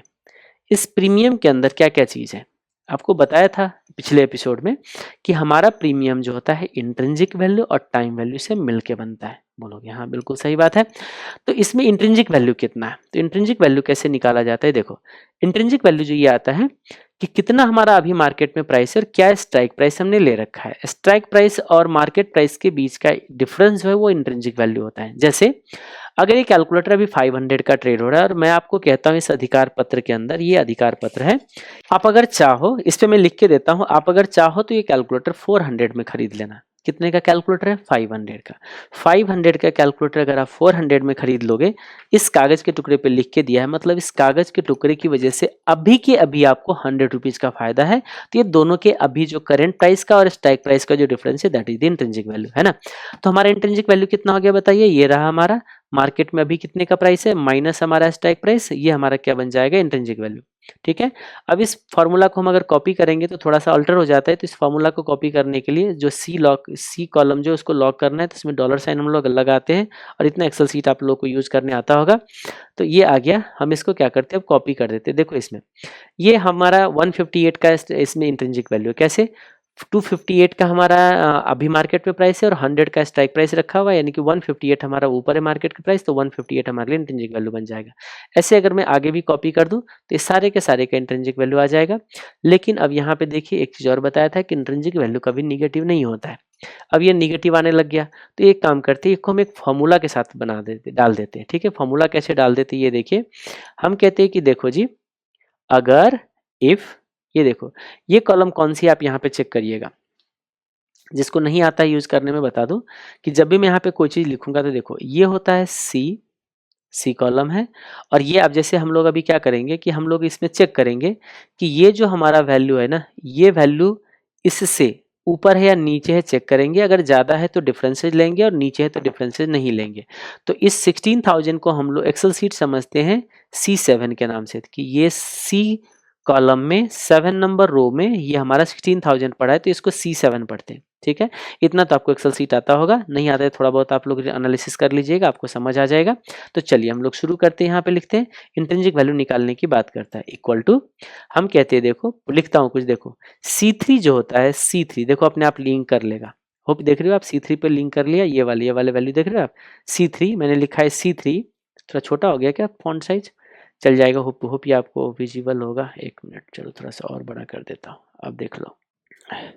इक्वल टू इफ क्या है देखिए, C3 जो है जब बड़ा हो जाएगा ना किससे, इससे, यानी कि वो हमारा C7 से, तब जाके हमारा ऑफसाइड डिफरेंस लेना, यानी कि C3 माइनस ये, अदरवाइज नहीं तो फिर आप इसमें 0 रख देना। मतलब क्या हो गया देखिए, आप बात समझने की कोशिश करिए, समझ आ गया होगा। ये देखो मैंने ये बोलने की कोशिश किया है कि इस पे देखो ये लिखा है मैंने, अगर C3 हमारा C7 से बड़ा है तो डिफरेंस लेना, नहीं है तो फिर 0 ले लेना। ओके, तो इस तरीके से हम लोगों ने इंट्रिंसिक वैल्यू यहाँ पे निकाल लिया। इसको अब कॉपी करूंगा तो देखना आपका बड़ा होगा तो आ जाएगा, नहीं तो फिर 0 आ जाएगा। अच्छा, इसमें हमने डॉलर साइन नहीं लगाया, डॉलर साइन लगाने पड़ेंगे।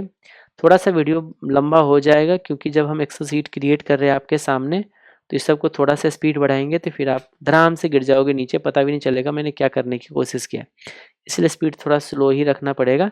हाँ जी, इंट्रिंसिक वैल्यू आ गए।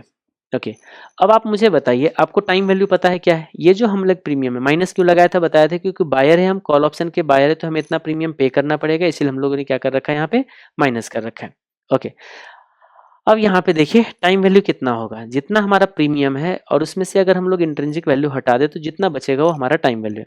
तो हम क्या करते हैं, ये और प्लस ये कर देंगे तो एक माइनस वैल्यू एक प्लस वैल्यू तो अपने आप माइनस होके आ जाएगा। तो ये कहते हैं देखो इसमें टाइम वैल्यू 32 है। वैसे याद रखिएगा टाइम वैल्यू निगेटिव नहीं है, ये 32 है, लेकिन हमने प्रीमियम माइनस रखने की वजह से यहाँ पे 32 का माइनस आ रहा है। वो ये कहने की कोशिश कर रहा है कि देखो एक्सपायरी तक में ये जो जो इंसान इस ऑप्शन को खरीदेगा 16,000 वाले स्ट्राइक प्राइस वाले कॉल ऑप्शन को खरीदेगा, उसको एक्सपायरी तक में जाके 32 रुपीज उसका लॉस हो जाना है, उतने का बेनिफिट नहीं कभी मिलेगा। उसको मैं एनालिसिस करके दिखाता हूँ। मैं इसी फॉर्मूला को क्या करता हूँ, कॉपी कर देता हूँ, तो यहाँ से आपको समझ आ जाएगा कि किस में कितने का टाइम वैल्यू है। मतलब इसमें देखो आपको पता है कि intrinsic value plus time value is equal to premium. तो देखो zero intrinsic value time value 52, तो हमारा 52 रुपीज का प्रीमियम आ गया। अच्छा ओके, अब मैं इसको क्या करता हूँ, थोड़ा सा अब आपको यहाँ पे पीएल निकलवाता हूँ। प्रॉफिट एंड लॉस क्या होता है, देखिए जिस इंसान ने इस कॉल ऑप्शन को खरीदा होगा, है ना, जिस इंसान ने 16,000 के कॉल ऑप्शन खरीदा होगा और अगर वो एक्सपायरी तक होल्ड करता है, याद रखिएगा मैं जो प्रॉफिट लॉस बता रहा हूँ ये एक्सपायरी तक होल्ड करेगा। तो अभी मैंने ये नहीं बताया कि एक्सपायरी से पहले अगर हमें एग्जिट करना है तो क्या होगा, वो हम अभी धीरे धीरे एक एक करके हम चलेंगे। पहले सोचिए तो कितना प्रॉफिट लॉस होगा। तो देखिए क्या होगा, अच्छा इसमें हमें पे ऑफ भी देखना पड़ेगा। पे ऑफ का मतलब क्या है, देखिए अगर मार्केट में एक्सपायरी पे जाके एक्सपायरी पे क्या होगा उससे डिसाइड होगा कि आपको फायदा हुआ या नुकसान हुआ। आपने कॉल ऑप्शन खरीदा मतलब आपने 16,000 से ऊपर जितना भी जाएगा मार्केट में उतना डिफरेंस लेने का आपने कमिटमेंट कर लिया। ज्यादा हो गया, पहले भी हमने कितने बार बता रखा है कि स्ट्राइक प्राइस से अगर मार्केट ऊपर निकल जाए तो जितना डिफरेंस होगा वो आपको मिल जाता है एक्सपायरी पे, इसको बोला जाता है पे ऑफ। हमने पहला एपिसोड में बताया था। तो कितना पे ऑफ होगा, देखो जैसे अभी के केस में देखो ध्यान मैं यहाँ पे करता हूँ कि यहाँ का पे ऑफ जो होगा ना, इतना माइनस इतना, यानी कि आपका जितना ऊपर है मार्केट में प्राइस वो आपका पे ऑफ होना चाहिए। तो इसमें 2258 का पे ऑफ होना चाहिए, है ना। अब जैसे यहां पे अगर मार्केट रहे 18,258 का, 18,258, तो उस केस में क्या होगा, देखो जिसने 18,250 वाले कॉल लिए होंगे ना उसको 8 रुपीज का पे ऑफ मिलेगा। कैसे, ये वाले ये और माइनस से, क्योंकि भाई मार्केट 8 रुपीज ऊपर है तो आपको 8 रुपए का पे ऑफ मिलेगा। और जैसे ही मार्केट आपका देखो, अब ये अगर मान लीजिए यही वाले प्राइस है आपका, अब इसमें अगर निफ्टी अगर 18,258 पे जाता है तो हर एक स्ट्राइक प्राइस के लिए उतने पे जाएगा, अपना अपना सब चेक करेगा। अब यहाँ पे क्या होगा, देखो स्ट्राइक प्राइस 18,300, मार्केट नीचे, तो यहाँ लैप्स हो जाएगा, इसमें कुछ भी नहीं मिलेगा। आपने जितना प्रीमियम लगाया सारे के सारे डूब जाएगा, यानी कि जितना 52 रुपीज दिया था सारा लॉस हो जाएगा। तो इस तरीके से अगर देखा जाए तो पे ऑफ का भी हम एक फॉर्मूला बना सकते हैं कि देखो अगर ये मार्केट का प्राइस ये अगर ज्यादा हो स्ट्राइक प्राइस से तो फिर डिफरेंस मिलेगा, और अगर नीचे है तो जीरो हो जाएगा। तो ये फॉर्मूला भी हम यहाँ पे बना सकते हैं अगेन, है ना। इफ अगर हमारा ये प्राइस जो है ज्यादा है इस प्राइस से तो उस केस में हमारा ये माइनस ये, यानी कि जो अभी अपने इंट्रिंसिक वैल्यू के लिए लगाया है वही लगाना है, लेकिन इसका जो चेक होगा वो उस दिन के एक्सपायरी के मार्केट प्राइस से चेक होगा ये। तो ये बन जाएगा आपका C7, है ना, और नहीं तो फिर क्या होगा आपका जीरो हो जाएगा, बस सिंपल। तो ये देखिए बन जाएगा। हमने इंट्रिंसिक वैल्यू को जो चेक किया था और यहाँ जो चेक करे दोनों में डिफरेंस है। बोलो इंट्रिंसिक वैल्यू भी हमारा वही है और यहाँ पे पे ऑफ भी वही, वो इसलिए है क्योंकि अभी मार्केट जहाँ पे है ना 18,250 पे, हमने ये अज्यूम किया है कि एक्सपायरी पे भी वही रहेगा, तब ये हाल है। एक्सपायरी पे वही रहेगा कोई जरूरी नहीं है ना। एक्सपायरी पे मान लीजिए 18,300 पे चला गया तो अब क्या होगा बताइए। अगर एक्सपायरी पे 18,300 अगर जाएगा तो ये देखो इसमें तो पे ऑफ आपको 2,300 मिलेगा ना, लेकिन इंट्रिंसिक वैल्यू जो है वो उस दिन के एक्सपायरी के डेट से नहीं कैलकुलेट होगा, वो अभी क्या है अभी के प्राइस से हमारा इंट्रिंसिक वैल्यू निकल के आता है। अच्छा ठीक है, एक काम करते हैं हम इसको ना बढ़ा के 18,500 कर देते हैं सीधा। अब क्या होता है यहाँ पे थोड़ा सा एनालिसिस करिएगा। 18,500 पे गया, अभी मार्केट कहाँ पे था 18,258 पे। 50 भी अज्यूम करना चाहो अज्यूम कर सकते हो। मैं थोड़ा देर के लिए थोड़ा सा सिंपल बनाने के लिए 50 कर दूं क्या, चलो थोड़ा सा आसान करने के लिए मैं 8 रुपीज करेंट मार्केट प्राइस को निफ्टी को थोड़ा सा और कम कर देता ताकि फटाफट कैलकुलेशन हो जाएगा। मैंने इसको क्या कर दिया 50 कर दिया, 8 रुपये नीचे कर दिया। अब देखिए कैलकुलेशंस बहुत आसान से हो जाएंगे। हमारा निफ्टी कितना बढ़ा देखो 18,250 से निफ्टी बढ़ के गया एक्सपायरी पे। एक्सपायरी पे हमारा ये जो निफ्टी है, जो निफ्टी हमारा 18,250 का है वो एक्सपायरी तक कितने पे पहुंच जाता है, एक्सपायरी पहुंच जाता है 18,500 पे। ये निफ्टी कितना से बढ़ा है चेक करना यहाँ पे आपको अगर ये चेक करोगे तो ये हमारा 250 से बढ़ते हुए आपको नजर आ रहा होगा। ध्यान से सुनिएगा, 250 से बढ़ा, लेकिन यहां चेक करो आपकी जो प्रॉफिट एंड लॉस है वो आपका सिर्फ एंड सिर्फ 200 से बढ़ा है, 210 से बढ़ा है। सोचिए आप, वो 250 से बढ़ा लेकिन आपका पीएल सिर्फ 240 हुआ, 210 हुआ। कैसे होगा पीएल बताइए? देखो आपको क्या मिला और आपने क्या लगाया था, ये लगाया था ना, इससे आपका प्रॉफिट एंड लॉस मिलता है। तो 210 रुपये मिला, यानी कि 40 रुपीज नहीं मिला। निफ्टी बढ़ा 250 से लेकिन आपका प्रॉफिट हुआ ओनली 210 का। ये देखो ये बढ़ा है 250 से लेकिन आपका प्रॉफिट हुआ 240 से। कितना नहीं मिला? 40 रुपीज नहीं मिला। जो नहीं मिलेगा वो होगा टाइम वैल्यू। आपने जो टाइम वैल्यू पे किया था ना वो आपको कभी नहीं मिलता है, वो टाइम के साथ आपका वेस्ट हो जाता है, प्रीमियम गल जाता है, प्रीमियम डेप्रिसिएट कर जाता है।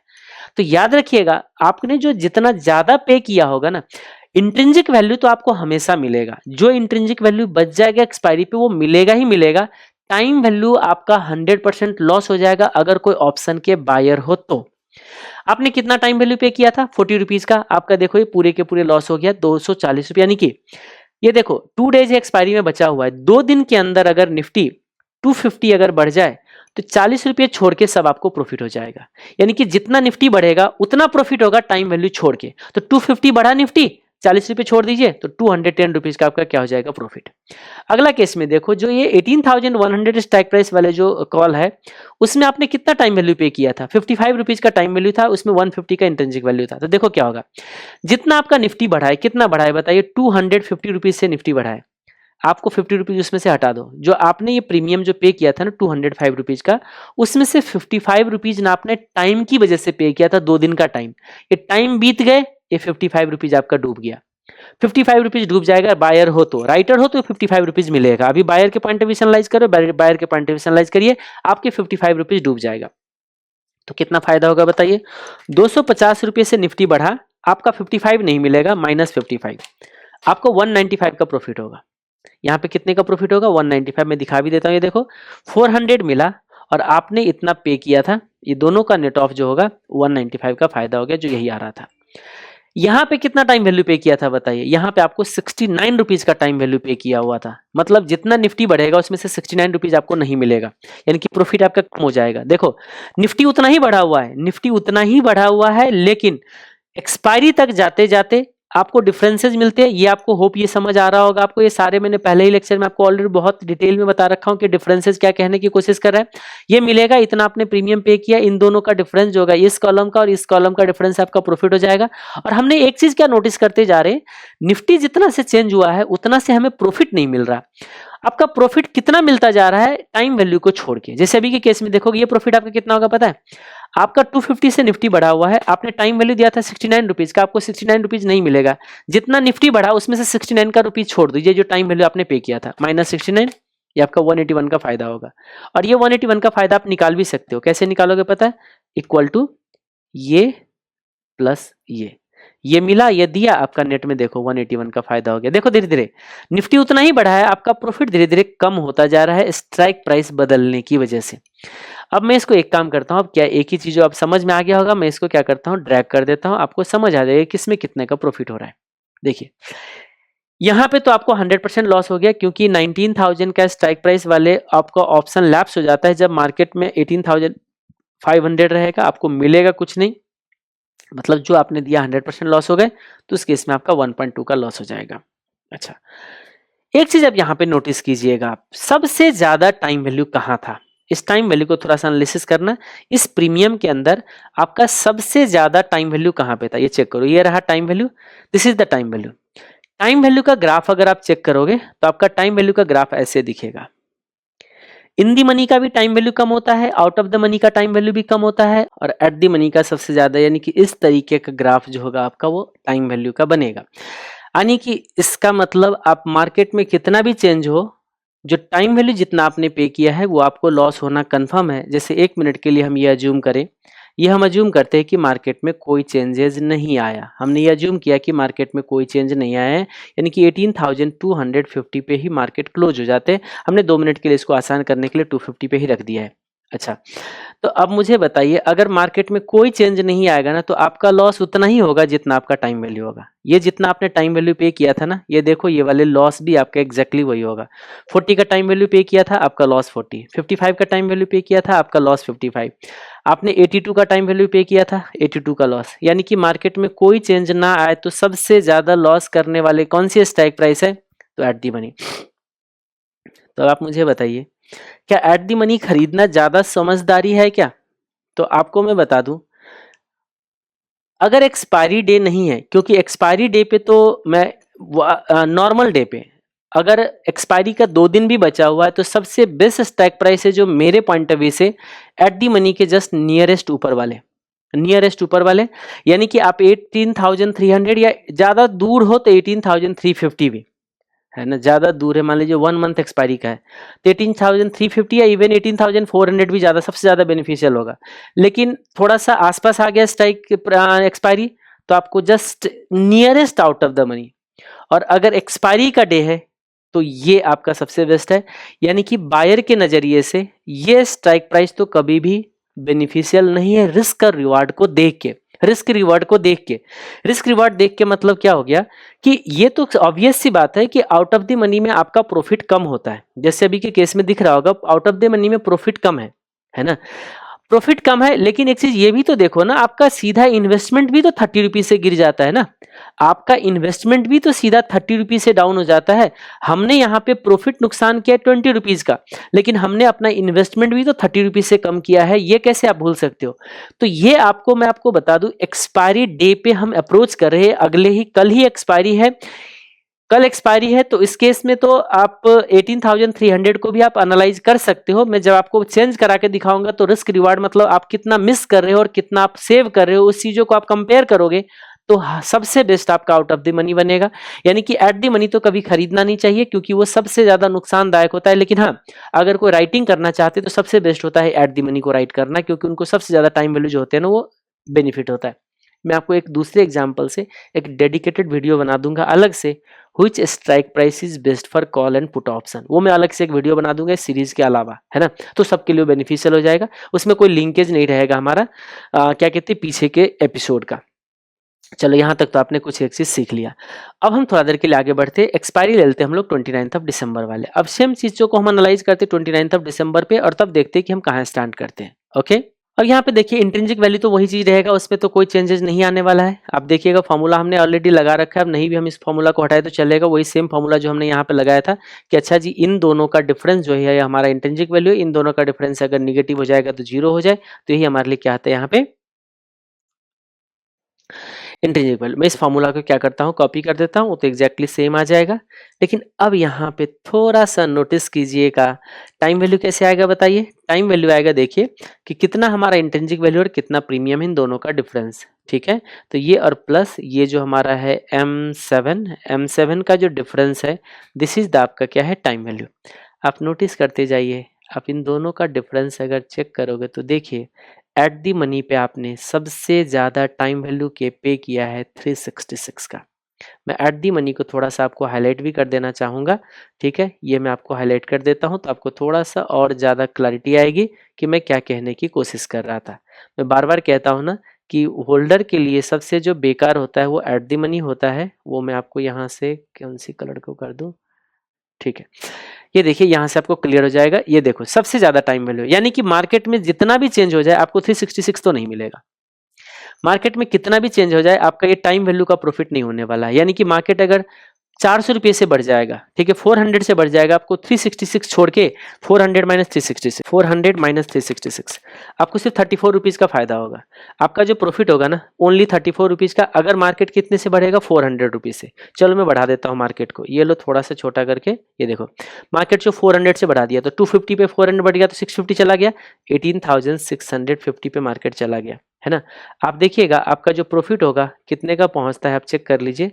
ये यानी आपका जो पे ऑफ मिला वो और प्लस जितना आपने प्रीमियम दिया था वो आपको इसमें चेक किया जाए तो आपको सिर्फ इसमें जो प्रॉफिट मिलेगा ओनली 34 रुपीज का। दिख रहा है आपको, ओनली 34 रुपीज का आपका प्रॉफिट मिला। क्यों मिला? क्योंकि 366 नहीं मिला। तो आप मुझे बताइए, इतना ज्यादा टाइम वैल्यू अगर पे करोगे तो आपको ये पूरा का पूरा नुकसान होना कंफर्म है। चलिए, तो जो एनालिसिस हमने यहाँ पे किया था, अब उसी एनालिसिस के बेसिस पे अगर थोड़ा सा अगर यहाँ पे एनालिसिस कराऊं, मतलब हाँ फर्दर एनालिसिस करें तो देखिए, नियरेस्ट एक्सपायरी का टाइम वैल्यू कम हो चुका है और ज्यादा दिन का एक्सपायरी है तो टाइम वैल्यू ज्यादा है, तो होना भी चाहिए ना। अभी 37 डेज बचा हुआ है। 37 डेज के अंदर कुछ भी हो सकता है। 37 डेज के अंदर फ्लक्चुएशन ज्यादा होगा। मैंने आपको थोड़ा सा स्टैंडर्ड डेविएशन की बात किया था कि स्टैंडर्ड डेविएशन पास्ट को देख के ये बोलता है कि हमारा फ्यूचर कितना हो सकता है। जैसे जैसे आपका फ्यूचर ज्यादा दूर होगा वहां तक निफ्टी बहुत ज्यादा ऊपर और बहुत ज्यादा नीचे जाने की पॉसिबिलिटी बहुत ज्यादा हो जाता है, जिसकी वजह से राइटर को रिस्क बढ़ जाता है। तो राइटर अपना ज्यादा प्रीमियम लेता है, यानी कि ज्यादा टाइम पीरियड रहेगा तो ज्यादा रिस्क है तो ज्यादा टाइम वैल्यू होगा। टाइम टू एक्सपायरेशन ज्यादा है तो टाइम वैल्यू ज्यादा है। अच्छा, 366 का। तो अब हम लोग कंक्लूजन की तरफ अगर आगे बढ़े तो इस एनालिसिस से अब हमें क्या पता चलता है, देखिए कि टाइम वैल्यू जिसमें ज्यादा होगा उसमें प्रॉफिट कम होगा। ठीक है, इसका मतलब जब निफ्टी ज्यादा का चेंज लाएगा, निफ्टी जितना का चेंज लाएगा उतना तो प्रॉफिट नहीं होगा क्योंकि टाइम वैल्यू छोड़ के होगा। तो उस हिसाब से आपको क्या होगा, जैसे इसमें देखिए, इसमें प्रॉफिट ज्यादा है, इसमें थोड़ा कम है, थोड़ा कम है, थोड़ा कम है। और इसके बाद वाले की जब सिचुएशन देखोगे ना, उसमें आपका इंट्रिंसिक वैल्यू भी निगेटिव था जो कि 0 पे पहुंचा है, और टाइम वैल्यू थोड़ा सा कम हुआ है, वो तो अलग से है ही, है ना। टाइम वैल्यू थोड़ा सा तो कम है तो कम ही आपका जाएगा, नुकसान होगा। तो जब इसको अगर आप रेशियो से मैच करोगे, रेशियो से मैच करने का मतलब क्या हो गया कि निफ्टी कितना से चेंज हुआ तो हमारे ऑप्शन के प्रीमियम में कितना के चेंज होगा। तो आप मुझे बताइए, एक्सपायरी पे जो पे ऑफ ही होता है, नहीं प्रीमियम होता है। एक्सपायरी डेट का प्रीमियम भी 3:30 पे जाके चेक कर लीजिएगा, यही पे ऑफ जितना बोल रहा हूं यही आपका प्रीमियम होगा। नहीं होगा तो हम एक बार एक काम करते, कल मैं आपको चेक भी करा के दिखा दूंगा, लेकिन थोड़ा सा चेक करने से पहले मुझे 58 लेना पड़ेगा, क्योंकि मैंने ये जो प्रीमियम आपके सीट में रखा है वो 58 के टाइम का है। मैंने एनालिसिस करने के लिए 50 कर दिया तो बात अलग है, लेकिन भूलिएगा मत हकीकत कि ये 58 पे है। बात समझ में आ गई? 58 जो था वहां का ये स्ट्राइक प्राइस पे था, ये चीज आप भूलना मत, ठीक है। तो अब यहां से अब आप लिंकेज करिएगा, चेंज का लिंक करिएगा। चेंज के लिंक से आपको क्या लगेगा, जैसे यहाँ पे देखिए, अगर मैं 1000 पॉइंट से बढ़ा दूंगा ना तो इसमें सिर्फ 32 रुपीज के टाइम वैल्यू के अलावा सारे के सारे चेंज जो रहेगा ना इक्वल रहेगा। मतलब इधर 1000 रुपए का चेंज लेके आऊं, अगर मैं इसमें 1000 रुपीज का चेंज लाता हूं, कैसे 19,258 का चेंज लाता हूं, देखना ध्यान से, पूरे के पूरे 1000 रुपए का प्रॉफिट हो जाएगा एक्सेप्ट 32 रुपीज, पूरे 1000 रुपए का चेंज आएगा। लेकिन यहां देखो, यहां ओनली प्रॉफिट 886 का होगा, यानी कि यहां पे जो ज्यादा दूर की एक्सपायरी है उसमें प्रॉफिट कम होगा। मतलब आपके प्रीमियम में चेंज, याद रखिए, ऐसे समझिए, जितना आपका प्रॉफिट हो रहा है उतना आपका प्रीमियम में चेंज आ रहा है, ऐसे समझ जाओ आप। तो प्रीमियम में कम चेंज आएगा, इसका मतलब क्या हुआ, ध्यान से देखिए। अगर मैं पूरे 37 डेज के चेंज को अगर मैच कराऊं, क्योंकि जो डेल्टा बताया था वो एक दिन के चेंज को बताता है, अभी जो मैंने आपको डेल्टा दिखाया था, जो भी डेल्टा आपने अभी जो देखा था वो एक दिन के चेंज को बताता है। लेकिन हमने जो भी कैलकुलेट किया है ये 886 और 1000 को जो कंपैरिजन करके, ये देखो 18258 से 19258 जाता है, तो 1000 पॉइंट से जब निफ्टी इंक्रीज होता है तो ये हमारा सिर्फ 886 का मूवमेंट आता है। मतलब सिर्फ 88% का ही प्रॉफिट हो पाया आपका, है ना। तो क्यों होता है ऐसा, इतना तो क्लियर हो गया कि जितना हमारा निफ्टी चेंज होगा उतना हमारा प्रीमियम क्यों नहीं चेंज होता है, due to this time value. जितना ज्यादा टाइम वैल्यू पे करोगे उतना कम आपको फायदा होगा, ये चीज याद रखिएगा। जितना ज्यादा टाइम वैल्यू दोगे उतना आपका प्रॉफिट कम होगा।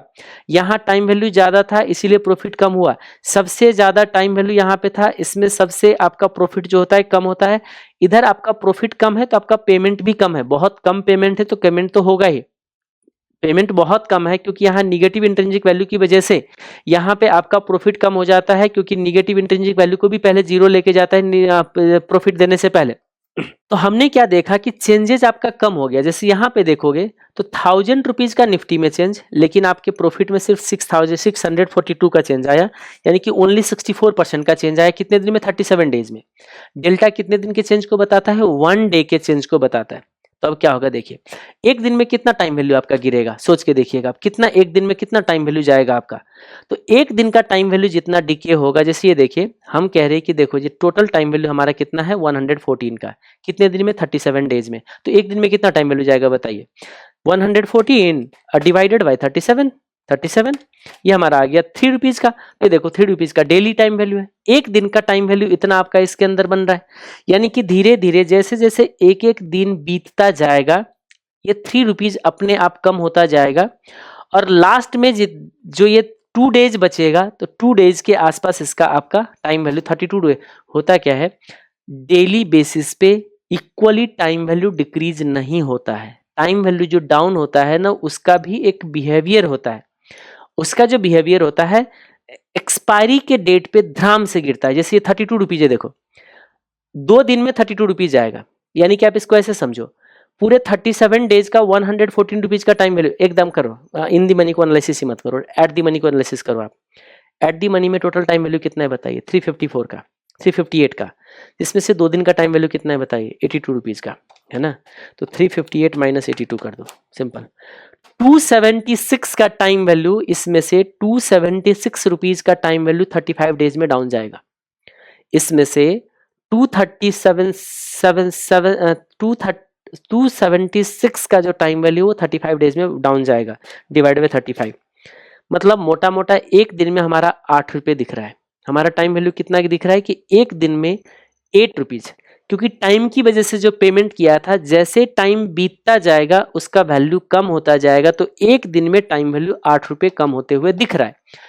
लेकिन हकीकत में क्या होता है, टाइम वैल्यू लीनियरली डिक्रीज नहीं होता है। लीनियरली डिक्रीज होने का मतलब क्या हो गया कि हर दिन 8 रुपये से डाउन नहीं होगा। अभी करंट में 2 रुपये 3 रुपये एक दिन का डाउन होगा, फिर धीरे धीरे 4 रुपीज पे जाएगा, फिर 5 रुपीज पे जाएगा, 10 रुपीज पे जाएगा, लास्ट के जो आपका 1 वीक बचा होगा उसमें अप्रोक्सीमेटली एक दिन में 10 रुपये का टाइम वैल्यू जाएगा, और लास्ट के 2 दिन में 40 रुपये टाइम वैल्यू जाएगा। जैसे सॉरी इतना ये रहा 74 था, गलती से मैंने 82 रुपीज बोल दिया मैंने, वो कैलकुलेशन जो मैंने अभी जस्ट थोड़ी देर पहले किया था वो गलत किया था। ओनली 74 रुपीज का टाइम वैल्यू है, क्योंकि मैंने यहाँ 8 रुपये बढ़ा दिया था ना, इसकी वजह से यहाँ पे टाइम वैल्यू का, क्योंकि एट दी मनी पे हमारा जितना प्रीमियम होता है 100% टाइम वैल्यू ही होता है, वो मैंने माइंडसेट करके मैंने पेमेंट कर दिया था, क्योंकि यहाँ पे 58 है ना, तो 8 रुपये इसीलिए कम हो चुका है आपका इंट्रिंसिक वैल्यू की वजह से। ठीक है, तो 74 से हिसाब रख लीजिएगा आप। तो 358 माइनस 74, ये हमारा बन रहा है 284, ये जाएगा 35 डेज में, तो ये हमारा एक दिन का 8 रुपये का टाइम वैल्यू बनता है। मैं इसको कैलकुलेशन करके अगर यहाँ पे दिखा दूँ तो यहाँ से आपको क्लियर हो रहा होगा, 9 रुपये दिख रहा है, लेकिन मैंने 2 दिन को हटा दिया है। यहाँ पे 35 डेज का अलग बिहेवियर ले लिया है और 2 डेज का अलग बिहेवियर ले लिया है मैंने। ठीक है, लास्ट के जो 2 दिन के बिहेवियर होता है वो अलग होते हैं। आप चेक करना चाहोगे आप ग्राफ पे भी चेक कर सकते हो। चलो मैं आपको चेक करके दिखाता हूँ। आइए आइए इधर देखिए, थोड़ा सा और ज़्यादा क्लैरिटी आएगी, और ज़्यादा क्लैरिटी आएगी। यहाँ से चलते हैं और मैं आपको करता हूँ ऑप्शन प्रीमियम कैलकुलेटर। ठीक है, यहाँ पे गया सैमको का, यहाँ पे दिख रहा है ना, मैंने इस पर क्लिक कर दिया। और क्या करो, यहाँ पे आप एक चीज़ पुट करिए। ठीक है, आप पुट करो, निफ्टी हमारा कितने पे है, 18,258 पे था, 18,258 पे हमने स्ट्राइक प्राइस ले लिया है 250 का। ठीक है, और हम कहते हैं आज 23 पे हम अवेलेबल है। हम एक्सपायरी ले लेते हैं, हम दिसंबर की एक्सपायरी लेते हैं, हम लोग एक्सपायरी दिसंबर 29 का एक्सपायरी ले लेते हैं। और रेट ऑफ इंटरेस्ट तो जो है सो है ही, और इसने जो इम्प्लाइड वोलेटिलिटी जो पिक किया है उसको पिक करने दो, और उसके बेसिस पे कॉल को हमने कैलकुलेट किया। तो उनके हिसाब से कहते हैं कि देखिए हमारा जो प्रीमियम आना चाहिए 443 का, 443 का प्रीमियम आना चाहिए, लेकिन यहाँ पे जो प्रीमियम है 366 का, ओनली 366 का, 18250 का, 18250 का हम बात कर रहे हैं। 18250 का हम अगर देखें, बहुत ज़्यादा का डिफरेंस है। किस चीज़ की वजह से इतना डिफरेंस आ गया महापुरुष जी, किस चीज़ की वजह से इतना डिफरेंस आ गया? हम लोगों ने इम्प्लाइड वोल्टिलिटी 15 लिया है। हम लोगों ने जो कैलकुलेशन चेक किया था वहाँ पे इम्प्लाइड वोल्टिलिटी चल रहा है बहुत कम है जी। इसका रीज़न ये है, आप ये देखिए, यही है ना, हमने जो प्रीमियम लिया था 366 का, यहाँ पे इम्प्लाइड वोल्टिलिटी अप्रॉक्सीमेटली 11.4 के आसपास चल रहा है ना। तो इम्प्लाइड वोलेटिलिटी की वजह से है। अगर मैं 12 का इम्प्लाइड वोलेटिलिटी रखूँ तो ये देखिए इसके बेसिस पे हमारा जो प्रीमियम आएगा 376 का आ रहा है, और यहाँ पे कितना था 376.66, ठीक है। यानी कि एग्जैक्ट इम्प्लाइड वोलेटिलिटी हम लोग ले लेते हैं। एग्जैक्ट वोलेटिलिटी जो था यहाँ पे 11.4 का IV है। 11.4 का IV अगर हम लोग ले लें यहाँ पे 11.4 का IV ले लें, 11.4 का IV ले लें तो ठीक है। देखते हैं कितने का प्रीमियम आता है हमारा। ये प्रीमियम अगर आप चेक करोगे तो 366 का 363 का प्रीमियम आ गए। ओके 363, ठीक है, परफेक्ट है, आपको कोई दिक्कत नहीं है। देखो हमने प्रीमियम 366 उठाया था NSE से, और जो ये कैलकुलेशन भी दे रहा है ये सैमको का, जो ये ऑप्शन प्रीमियम का कैलकुलेटर जो ब्लैक स्कल्स मॉडल को यूज कर रहा है, उसमें सारा डेटा हमने सही पुट किया है। 29 दिसंबर हमने इम्प्लाइड वोलेटिलिटी 11.4 लिया है, तो उस केस में कहता है कि देखिए आपका प्रीमियम 363 का होना चाहिए। अब देखो इसका बिहेवियर कैसे बता रहा है। इम्पैक्ट ऑफ टाइम वैल्यू देखिए कैसे कह रहा है। Impact of time value on the option कैसे कह रहे हैं, देखो कि लास्ट के जो 2 दिन बचे होंगे ना, ये देखो 27 और 29, देखिए ध्यान से, मैंने अभी जो बोला था आपको उस चीजों को नोटिस करिए। ये है आपका 27 को, 27 को आपको 70 रुपीज का आपका प्रीमियम रहेगा, है ना। हमने अभी कितना 8 रुपीज का एट दी मनी ले रखा है, 8 रुपये का एट दी मनी है। चलो उसके 8 रुपये का इन दी मनी बन जाता है ना। एक काम करते हैं इसको ना, तो वो बेकार में हम लोग जो एनालिसिस करेंगे ना उसमें थोड़ा सा दिक्कतें आ जाएंगे। 8 रुपीज़ का मैं एक काम करता हूँ, इस 8 रुपीज़ को यहाँ पे 0 ही कर देते हैं। कोई दिक्कत नहीं, जितना प्रीमियम बनेगा उसके हिसाब से एनालाइज कर लेते हो, ज़्यादा बेटर है। क्योंकि बार बार मैं आपको 100% टाइम वैल्यू बना दूंगा और उसमें थोड़ा दिक्कत हो जाएगा। ये देखो 358 है। चलो इसको थोड़ा सा और बढ़ा के हम अपना टाइम वैल्यू को मैच करा लेते हैं, ठीक है। 11.5 पे प्रीमियम को मैच करा लेते हैं ना, 366 का आना चाहिए। चलो 361, 366, 5 रुपीज़ का डिफरेंस है, चलेगा। ये देख रहे हो 366 का प्रीमियम आ रहा है, इसका सॉफ्टवेयर क्या कहता है 361, चलेगा। आइए इसको देखिए क्या कह रहा है।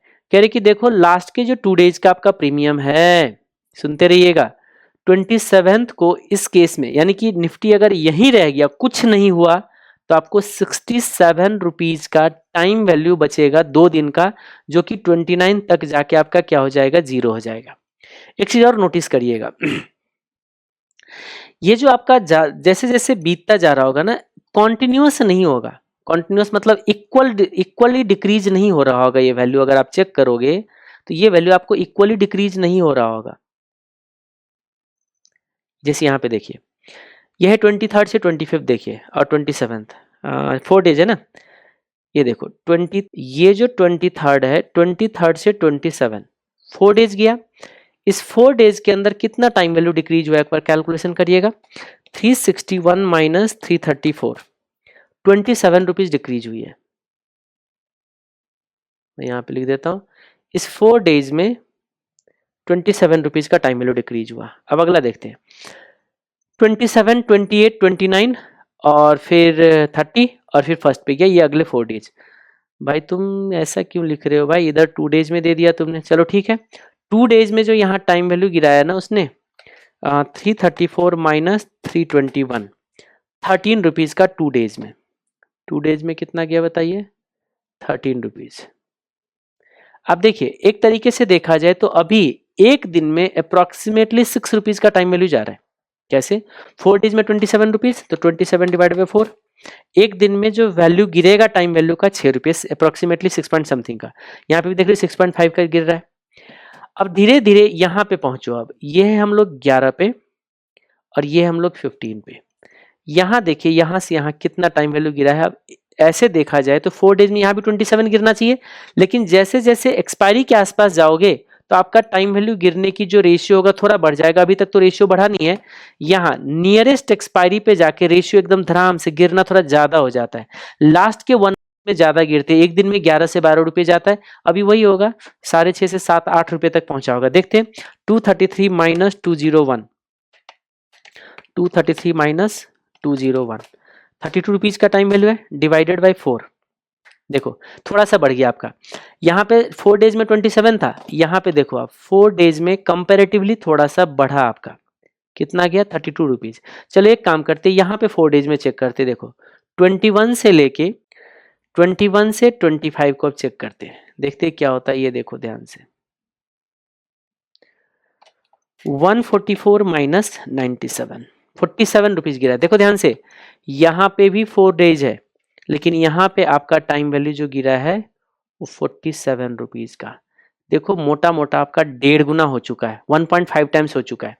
और यहाँ पे देखिए 25 से 29, ये भी 4 डेज है, लेकिन लास्ट के 4 डेज में सीधा टाइम वैल्यू जो डिक्रीज हुई है वो यहाँ पे भी 4 डेज है, लेकिन यहाँ पे आप देखोगे तो ₹98 है, मोटा मोटा।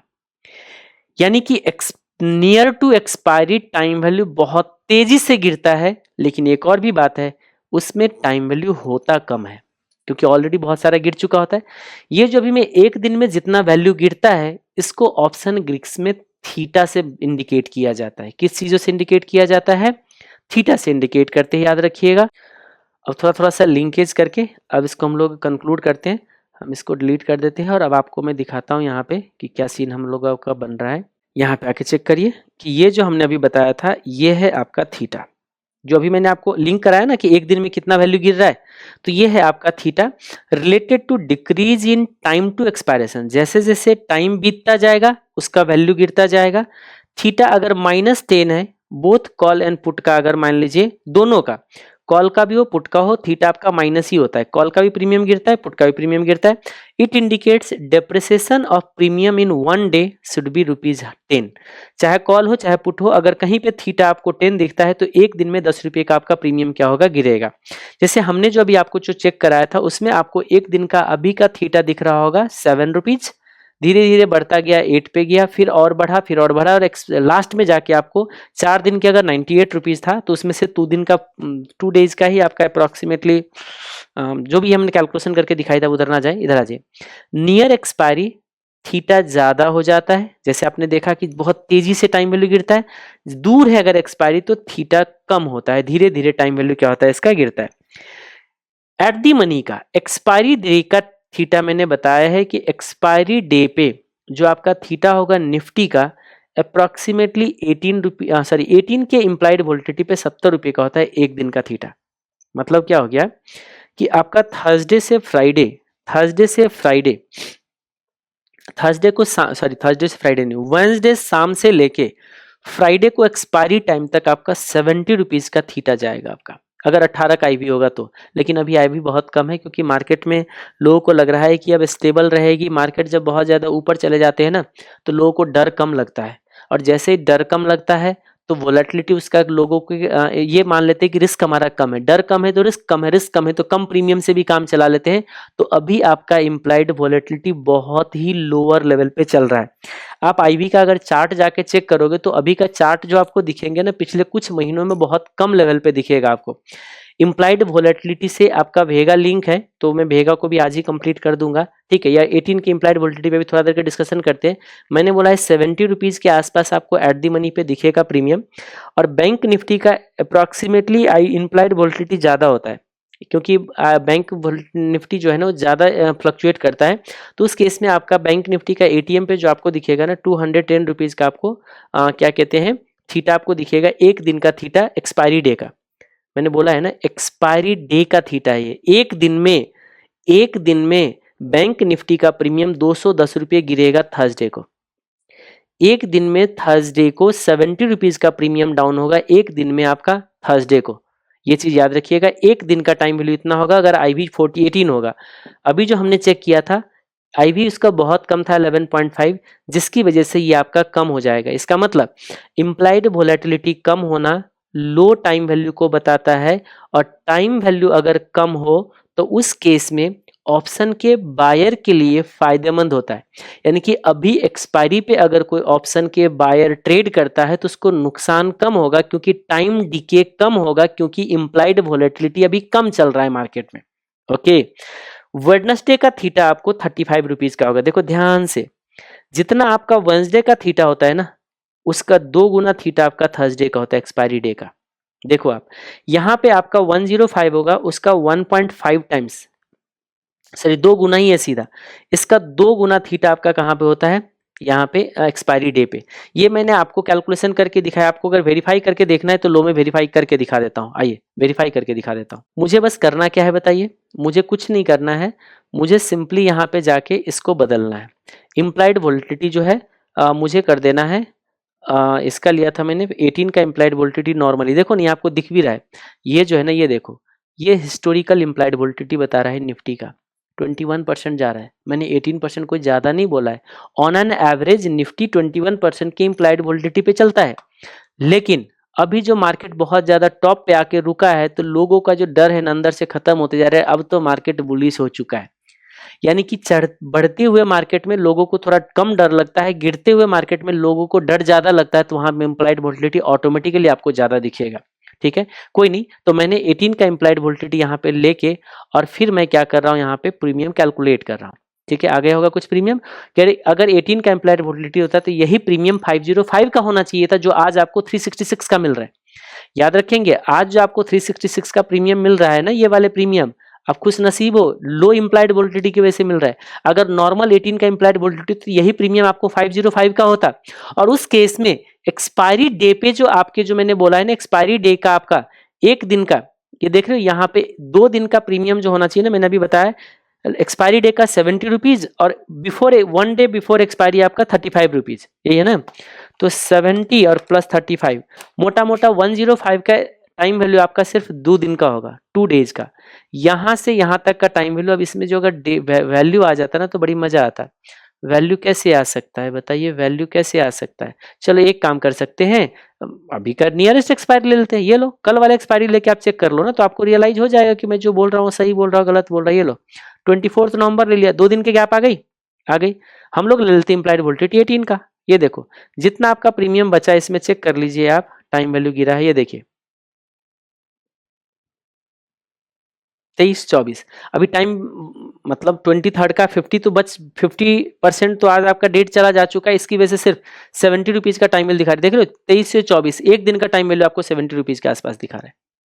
एक दिन का टाइम वैल्यू तो बचा 23 से 24, क्योंकि आज का पूरा डे ऑलमोस्ट, हमारा आज का डे खत्म हो चुका है। मैं आपको बताऊं, हमारा जो स्क्रीनशॉट ये बचा हुआ है वो दूसरी बात है, हमारा जो स्क्रीनशॉट बचा हुआ है, लेकिन ये जो सिस्टम कैलकुलेट करते हैं, इस सिस्टम का टाइमिंग अलग होता है, अब वो अपने हिसाब से पिक करता है। मैं अभी बता दूं, अभी का जो हमारा रियल टाइम चल रहा है, आज का डे खत्म हो चुका है।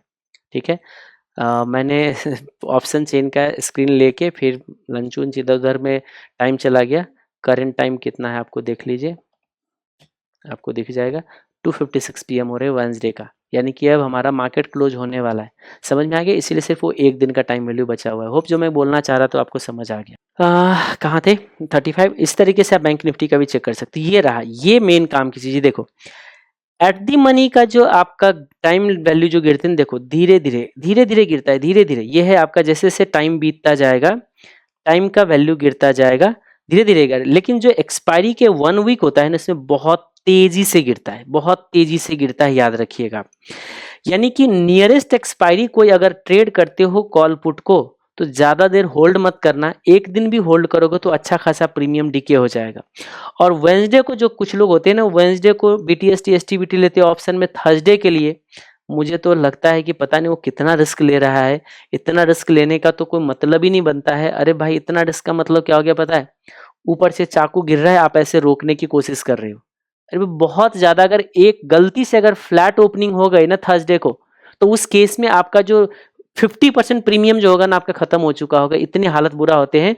वेंसडे से थर्सडे के बीच में अगर कोई बीटीएसटी एसटीबीटी लेते हो तो ये ध्यान रखना चाहिए। इसलिए तो मैं बोल रहा हूँ कि आप इसके नेचर को समझिए। जबकि देखो ये है out of the money, out of the money में ऑलरेडी आपका टाइम वैल्यू कम होता है, तो धीरे धीरे लीनियरली गिरते रहते, जीरो होते रहते।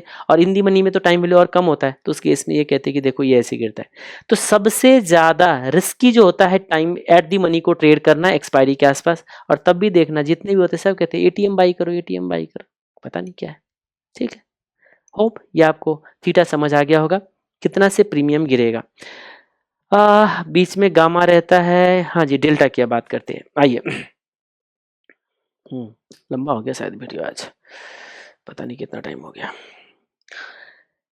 आपने क्या देखा कि जो इन दी मनी था, जैसे 16,000 स्ट्राइक प्राइस वाले में टाइम वैल्यू जब बहुत कम होता है ना, तो उस केस में जितना आपका निफ्टी में चेंज लाओगे ना, उतने आपके प्रीमियम में भी चेंज आता है। ऑलमोस्ट चेंज जो होते हैं ना इक्वल हो जाता है, छोटा सा कम हो जाता है। इसीलिए इन दी मनी का जो आपका क्या कहते हैं डेल्टा जो होता है, आपको नियर टू 1 पहुंच जाता है। 1 का मतलब क्या हो गया कि मैं जैसे मान लीजिए ये रहा, देखिए इन दी मनी का डेल्टा कहता है कि देखो ये नियर टू, ये देख रहे हो नियर टू 1 रहता है, आपको नियर टू 1 रहता है। मतलब क्या हो गया, ये डेल्टा 1 है, यहाँ से यहाँ तक 1 है। मतलब क्या हो गया कि जितना आपका निफ्टी में चेंज आएगा उतना ही आपका प्रीमियम में चेंज आएगा, क्योंकि वहां पे टाइम वैल्यू होता है 0।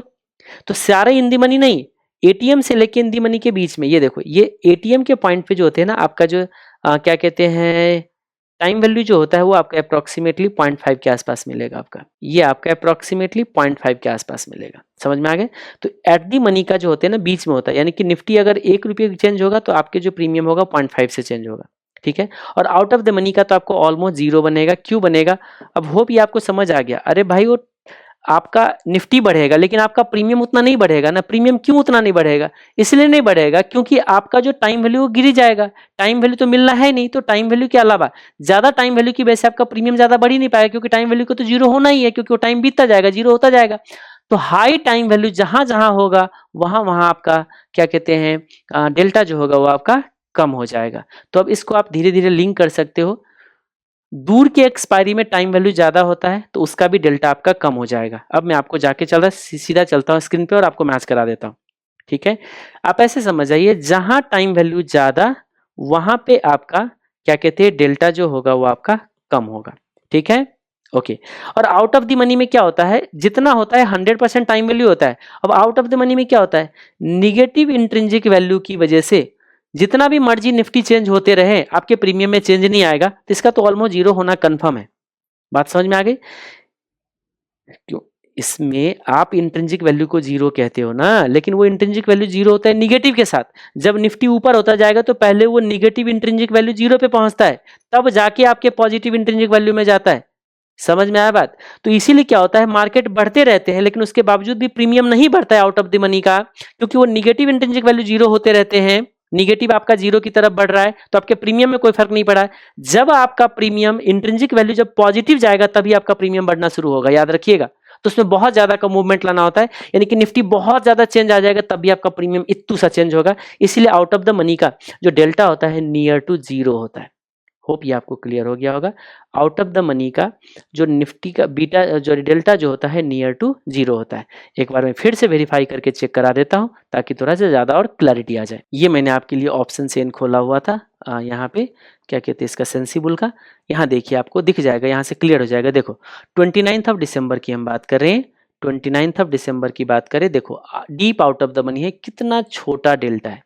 मतलब अगर 1 रुपये से अगर आपका निफ्टी चेंज होगा तो ऑप्शन का प्रीमियम ओनली 17 पैसे होगा। और याद रखिएगा, जैसे ही ये अगर नियर टू एक्सपायरी आ जाता ना तो उस केस में ये ऑलमोस्ट 0 ही हो जाता, क्योंकि 19,000 निफ्टी जाने में बहुत टाइम लगेगा और उस केस में इसका जो डेल्टा होगा ना ऑलमोस्ट 0 हो जाएगा, कुछ नहीं बचेगा इसमें। मैं आपको दिखाऊं, ये लो इसी में कर लीजिए, कुछ मत करिए। 19,000 के स्ट्राइक प्राइस वाले का एक काम करो, इसका मैं एक्सपायरी चेंज कर देता हूँ, 24 ऑफ नवंबर कर देता हूँ।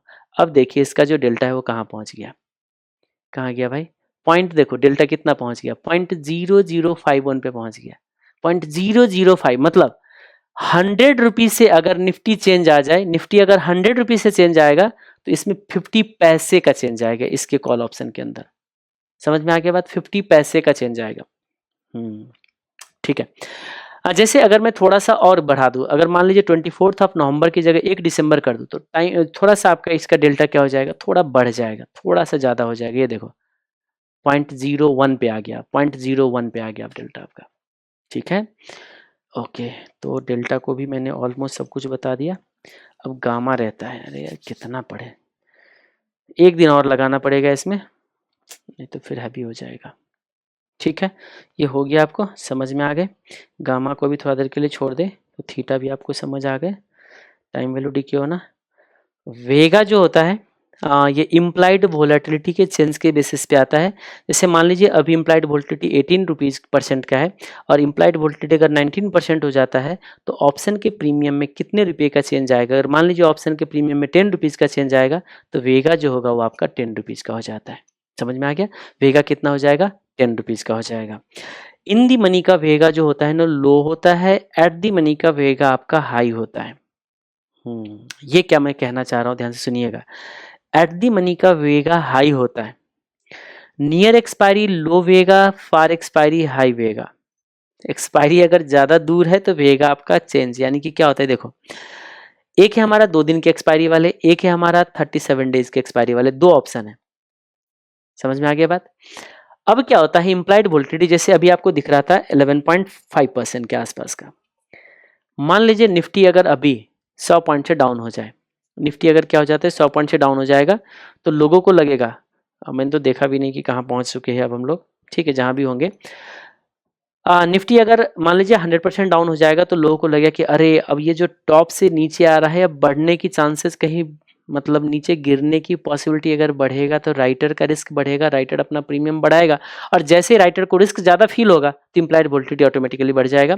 तो ये इम्प्लाइड वोलेटिलिटी अगर मान लीजिए 12.5% हो जाता है ना, तो उस केस में आपके प्रीमियम बढ़ता है। मैंने क्या बोला कि ज़्यादा इम्प्लाइड वोलेटिलिटी ज़्यादा आपका प्रीमियम, क्योंकि जो प्रीमियम होता है क्या होता है बताइए, प्रीमियम होता है intrinsic value plus time value, और टाइम वैल्यू में क्या क्या चीज होता है, एक तो इंटरेस्ट का पोर्शन होता है, और एक आपका क्या कहते हैं वोलाटिलिटी का इम्पैक्ट होता है ना। अब वोलाटिलिटी बढ़ेगा तो रिस्क बढ़ेगा, तो प्रीमियम आपका बढ़ना चाहिए। तो प्रीमियम कितना से बढ़ेगा, 1% का अगर रिस्क बढ़ेगा, तो अगर 10 रुपये का अगर आपका प्रीमियम चेंज होता है, तो उस केस में भेगा बोला जाएगा आपका 10 रुपीज का है, भेगा जो होगा आपका 10 रुपीज का है। जैसे यहाँ पे आपको दिख रहा होगा, ये देखो यहाँ पे देखिए, थीटा आपको ये बता दिया, और ये है आपका वेगा। ये देखो वेगा आपको कितने रुपीज का भी दिख रहा है, 21 रुपीज, 22 रुपीज, 23 रुपीज, यानी कि 1% का अगर चेंज लाएगा तो 23 का वेगा है। लेकिन जो नियरेस्ट का, आप जैसे नियर टू एक्सपायरी अप्रोच कर रहे हो आप, ये जो है 1 दिसंबर का है, तो देखो उसके केस में भेगा सिर्फ 1.2 है। मतलब क्या हो गया कि इम्प्लाइड वोलेटिलिटी में कितना भी चेंज आ जाए ना, आपके प्रीमियम में 1-1.5 रुपये का चेंज आएगा, उससे ज़्यादा का चेंज नहीं आएगा, है ना। बट एक चीज़ और भी चीज़ है ना, आउट ऑफ द मनी का, इसकी वजह से हो रहा है। ठीक है, एक काम करो, नियरेस्ट के आप रियलाइज कर लो, 250 का है ना, इसी का 250 जो था ना, मुझे एक और ऐड कर देना चाहिए क्या, एक और ऐड कर देता हूँ, 250 वाले एक और ऐड कर देते हैं। अभी निफ्टी कहाँ जा रहे हैं, यहाँ से पता चल जाएगा निफ्टी कितने पे आ गए। अरे निफ्टी 300 समथिंग पे चले गए। अच्छा, तो फिर कॉल का प्रीमियम बढ़ चुका होगा, 311 पे चला गया। यानी कि 0.4% से निफ्टी बढ़ा है आज। तो कल के लिए पॉजिटिव सेंटीमेंट बनता है। कुछ लोग सोच रहा होगा कि अरे चलो चलो चलो चलो, कल हमारा एक्सपायरी है, BTST लेते हैं। अब BTST मान लीजिए अगर कोई लेता भी है, तो अब इतना तो एनालिसिस हो गया, तो मैं थोड़ा सा एनालिसिस करा सकता हूँ। मैं पेज चेंज करूँ क्या, पेज चेंज करके भी एनालिसिस करा सकते हैं। ठीक है, जितना मैंने एक्सेल सीट में डाला है उसके हिसाब से तो हमारा काम बन चुका है। अब मैं यहाँ पे अगर रिफ्रेश भी कर दूँ तो मुझे कोई फ़र्क नहीं पड़ता है। ठीक है, मैं क्लियर कर देता हूँ। अब दोबारा हम यहाँ से आते हैं क्या, एक बार फिर से डालते हैं। ये है हमारा 24 नवंबर का, ये देखिए 18,000, अब तो 300 हमारा एट दी मनी बनेगा ना, 18,300 का एट दी मनी। मान लीजिए किसी ने बाई किया, आज बाई करता है तो क्या होता है, थोड़ा सा और ज़्यादा अच्छा समझ आएगा। एक ये हमने बाई कर लिया, और दूसरा हम क्या करते हैं, एक एक्सपायरी नेक्स्ट लेते हैं, नेक्स्ट एक्सपायरी लेते हैं हम लोग, लेते हैं 1 दिसंबर का, और फिर एट दी मनी को ट्रेड करते हैं। ठीक है, एक हमने लिया और फिर एट दी मनी को 300 हो गया, ये हमारा बाई कर लिया। भाई इतना चीज़ क्या करूँगी, इसको धीरे धीरे टाइम तो लगेगा ही। ये देखिए इसमें, अब हम चलते हैं 2 मिनट के लिए, हम लोग चलते हैं ग्रिक्स पे। देखो ग्रिक्स क्या कहता है इसका, डेल्टा के लिए 0.63 का, इसका 0.6 है। थोड़ा ध्यान से देखिए, एक्सपायरी जैसे ही थोड़ा दूर गया, एक्सपायरी जैसे ही थोड़ा दूर गया तो डेल्टा कम हो गया। देख रहे हो आप, थोड़ा सा और दूर एक्सपायरी जाओगे ना तो और डेल्टा कम हो जाएगा, थोड़ा और दूर एक्सपायरी जाओगे तो और डेल्टा कम हो जाएगा। लो 29 सितंबर को और डाल के दिखा देता हूँ। ये देखो जैसे जैसे प्रैक्टिस करोगे ना तो ऑटोमेटिकली याद होगा। बाकी मैं भी जितना भी बोल दूँ ये दिमाग में सेट नहीं हो सकता, ये चीज़ याद रखिएगा। मैंने ये भी कर दिया, यहाँ से कर दिया मैंने डन। आजा भाई आजा, ये कर दिया डन। अब देखिए ये हमारा थोड़ा और दूर का एक्सपायरी आ गया, ये देखो अब यहाँ पे, ये देखो 29 दिसंबर, देखो थोड़ा सा और कम हो गया। ओके, अब थीटा की बात करो, थीटा जितना दूर रहेगा ना उतना कम रहेगा, और जैसे जैसे नियर एक्सपायरी पास आएगा तो थीटा ज़्यादा हो जाएगा। और देखिए एक दिन बाद का बचा हुआ है, देखो अभी आपको 21 रुपये दिखा रहा है ना, ये आपका बोलोगे सर आपने तो बोला था लास्ट डे का 70 रुपीज़ का थीटा होता है।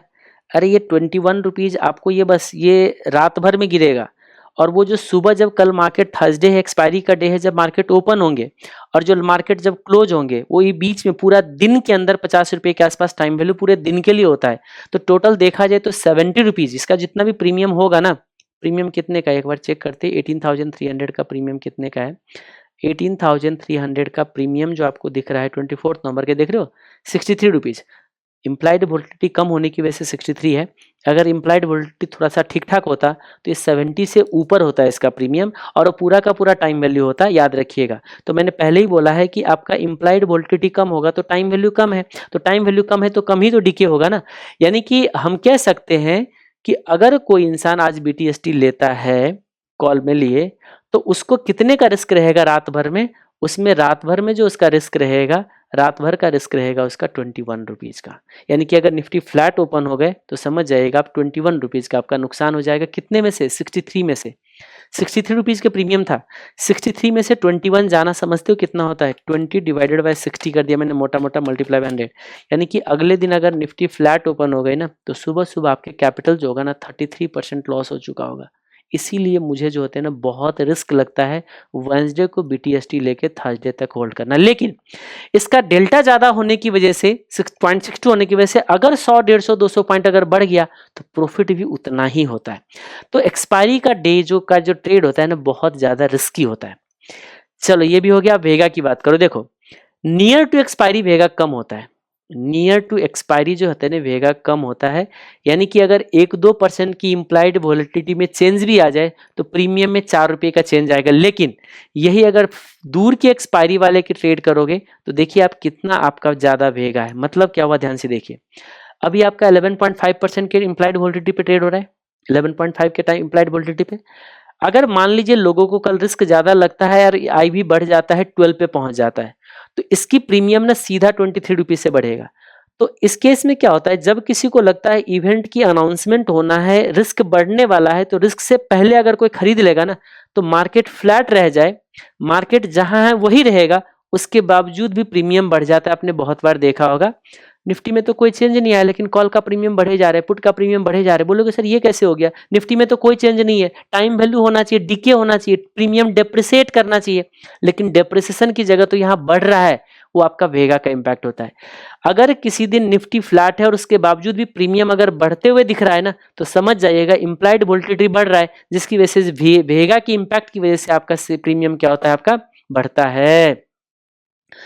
तो दूर की एक्सपायरी वाले को वेगा ज्यादा होने की वजह से उसके प्रीमियम में ज्यादा इंक्रीमेंट आता है, ज्यादा इंक्रीमेंट आता है। होप इसका मतलब बजट की अनाउंसमेंट आने वाली है, आपको लगता है बजट के दिन में लोगों का रिस्क कम है, उस दिन इम्प्लाइड वोलेटिलिटी बढ़ने वाला है, उससे पहले ट्रेड करना चाह रहे हो तो दूर की एक्सपायरी वाले कॉल और पुट ले लेना, ऑटोमेटिकली इसका प्रीमियम बढ़ेगा और आपका फायदा हो जाएगा। बात समझ में आ गई। लेकिन जब इवेंट के अनाउंसमेंट हो जाने के बाद फिर वहां पे मत लेना। जब आईबी बढ़ेगा, अब क्या होता है इवेंट से पहले इम्प्लाइड वोलेटिलिटी बहुत ज्यादा होता है, जैसे बजट पेश हो जाएंगे तो सीधा आईबी गिरता है। तो जब आईबी गिरेगा ना तो याद रखिएगा डबल डबल इंपैक्ट आएगा। एक तो टाइम बीता, थीटा की वजह से भी प्रीमियम गिरेगा, और एक वेगा की वजह से भी क्या होगा, इम्प्लाइड वोलेटिलिटी कम होगा इवेंट के बाद। जैसे इम्प्लाइड वोलेटिलिटी आपका इवेंट के बाद अगर कम होगा, इवेंट के बाद अगर इम्प्लाइड वोलेटिलिटी अगर कम होगा तो उस केस में वेगा के इम्पैक्ट की वजह से प्रीमियम भी कम हो जाएगा। वेगा दोनों तरफ जाता है, याद रखिएगा, प्रीमियम बढ़ाता भी है, प्रीमियम घटाता भी है। आई भी बढ़ेगा तो प्रीमियम बढ़ेगा, इम्प्लाइड वोलेटिलिटी घटेगा तो आपका प्रीमियम घटेगा, तो डबल डबल इम्पैक्ट आता है। यानी कि इसकी वजह से ये भी आपका गिरेगा और ये भी गिरेगा, तो डबल इम्पैक्ट आता है। इसीलिए इवेंट से पहले जब कोई ट्रेड करता है तो थोड़ा संभल के ट्रेड करना चाहिए, क्योंकि डबल डबल प्रीमियम डेप्रिसिएशन होती है। ठीक है, मैंने पहले ही बोला था, देखो ये टॉपिक ऐसी है ना, इसको अगर थोड़ा सा समराइज करना चाहेंगे कम टाइम लगा के ना तो थोड़ा सा हैवी हो जाएगा, क्योंकि ये सब चीज़ों को माइंड में सेट करने में अच्छा खासा टाइम लगते हैं, एफर्ट लगते हैं, धीरे धीरे टाइम माइंड में जाके बैठता है, एक ही बार दिमाग में सेट नहीं हो पाता है। अब जैसे अभी आप लोगों को रट्टा लगाना पड़ेगा कि अरे वेगा जो होते हैं दूर एक्सपायरी वाले का ज़्यादा होता है, कम एक्सपायरी वाले का कम होता है, लेकिन हम लोग के जो बार बार ट्रेड करता है, जो बार बार ग्लिच देखते हैं, उसके दिमाग में नहीं आ चुका होता है, ब्लड में समा चुका होता है। जैसे ABCD कभी भूलते नहीं, 1 2 3 जैसे भूलते ना, उस तरीके से हम लोगों को पता चल चुका है। हमें पता अच्छा बजट आने वाला है, चलो ठीक है, बजट आने वाला है, दूर के एक्सपायरी वाले को कॉल खरीद लो। जैसे अगले दिन इम्प्लाइड वोलेटिलिटी बढ़ेगा, हमारा प्रीमियम बढ़ जाएगा। और जब बढ़ चुका है, जब इम्प्लाइड वोलेटिलिटी मान लीजिए निफ्टी का पहुंच चुका है 25 पे, निफ्टी का 25 पे, अरे हाँ, अब उसके बाद क्या होगा, जैसे बजट पेश हो जाएंगे, इम्प्लाइड वोलेटिलिटी गिर के आएगा सीधा 20 के आसपास, 5% ऐसे ही गिरेगा। तो उस केस में भेगा सीधा क्या होगा, गिरेगा। तो उस टाइम पे हम दूर के एक्सपायरी वाले नहीं रखेंगे, रिसेंट एक्सपायरी वाले को ट्रायंगल स्ट्रेटजी बनाएंगे। तो ये सब चीज धीरे धीरे आपको क्या करना होता है, माइंड में सेट होता है।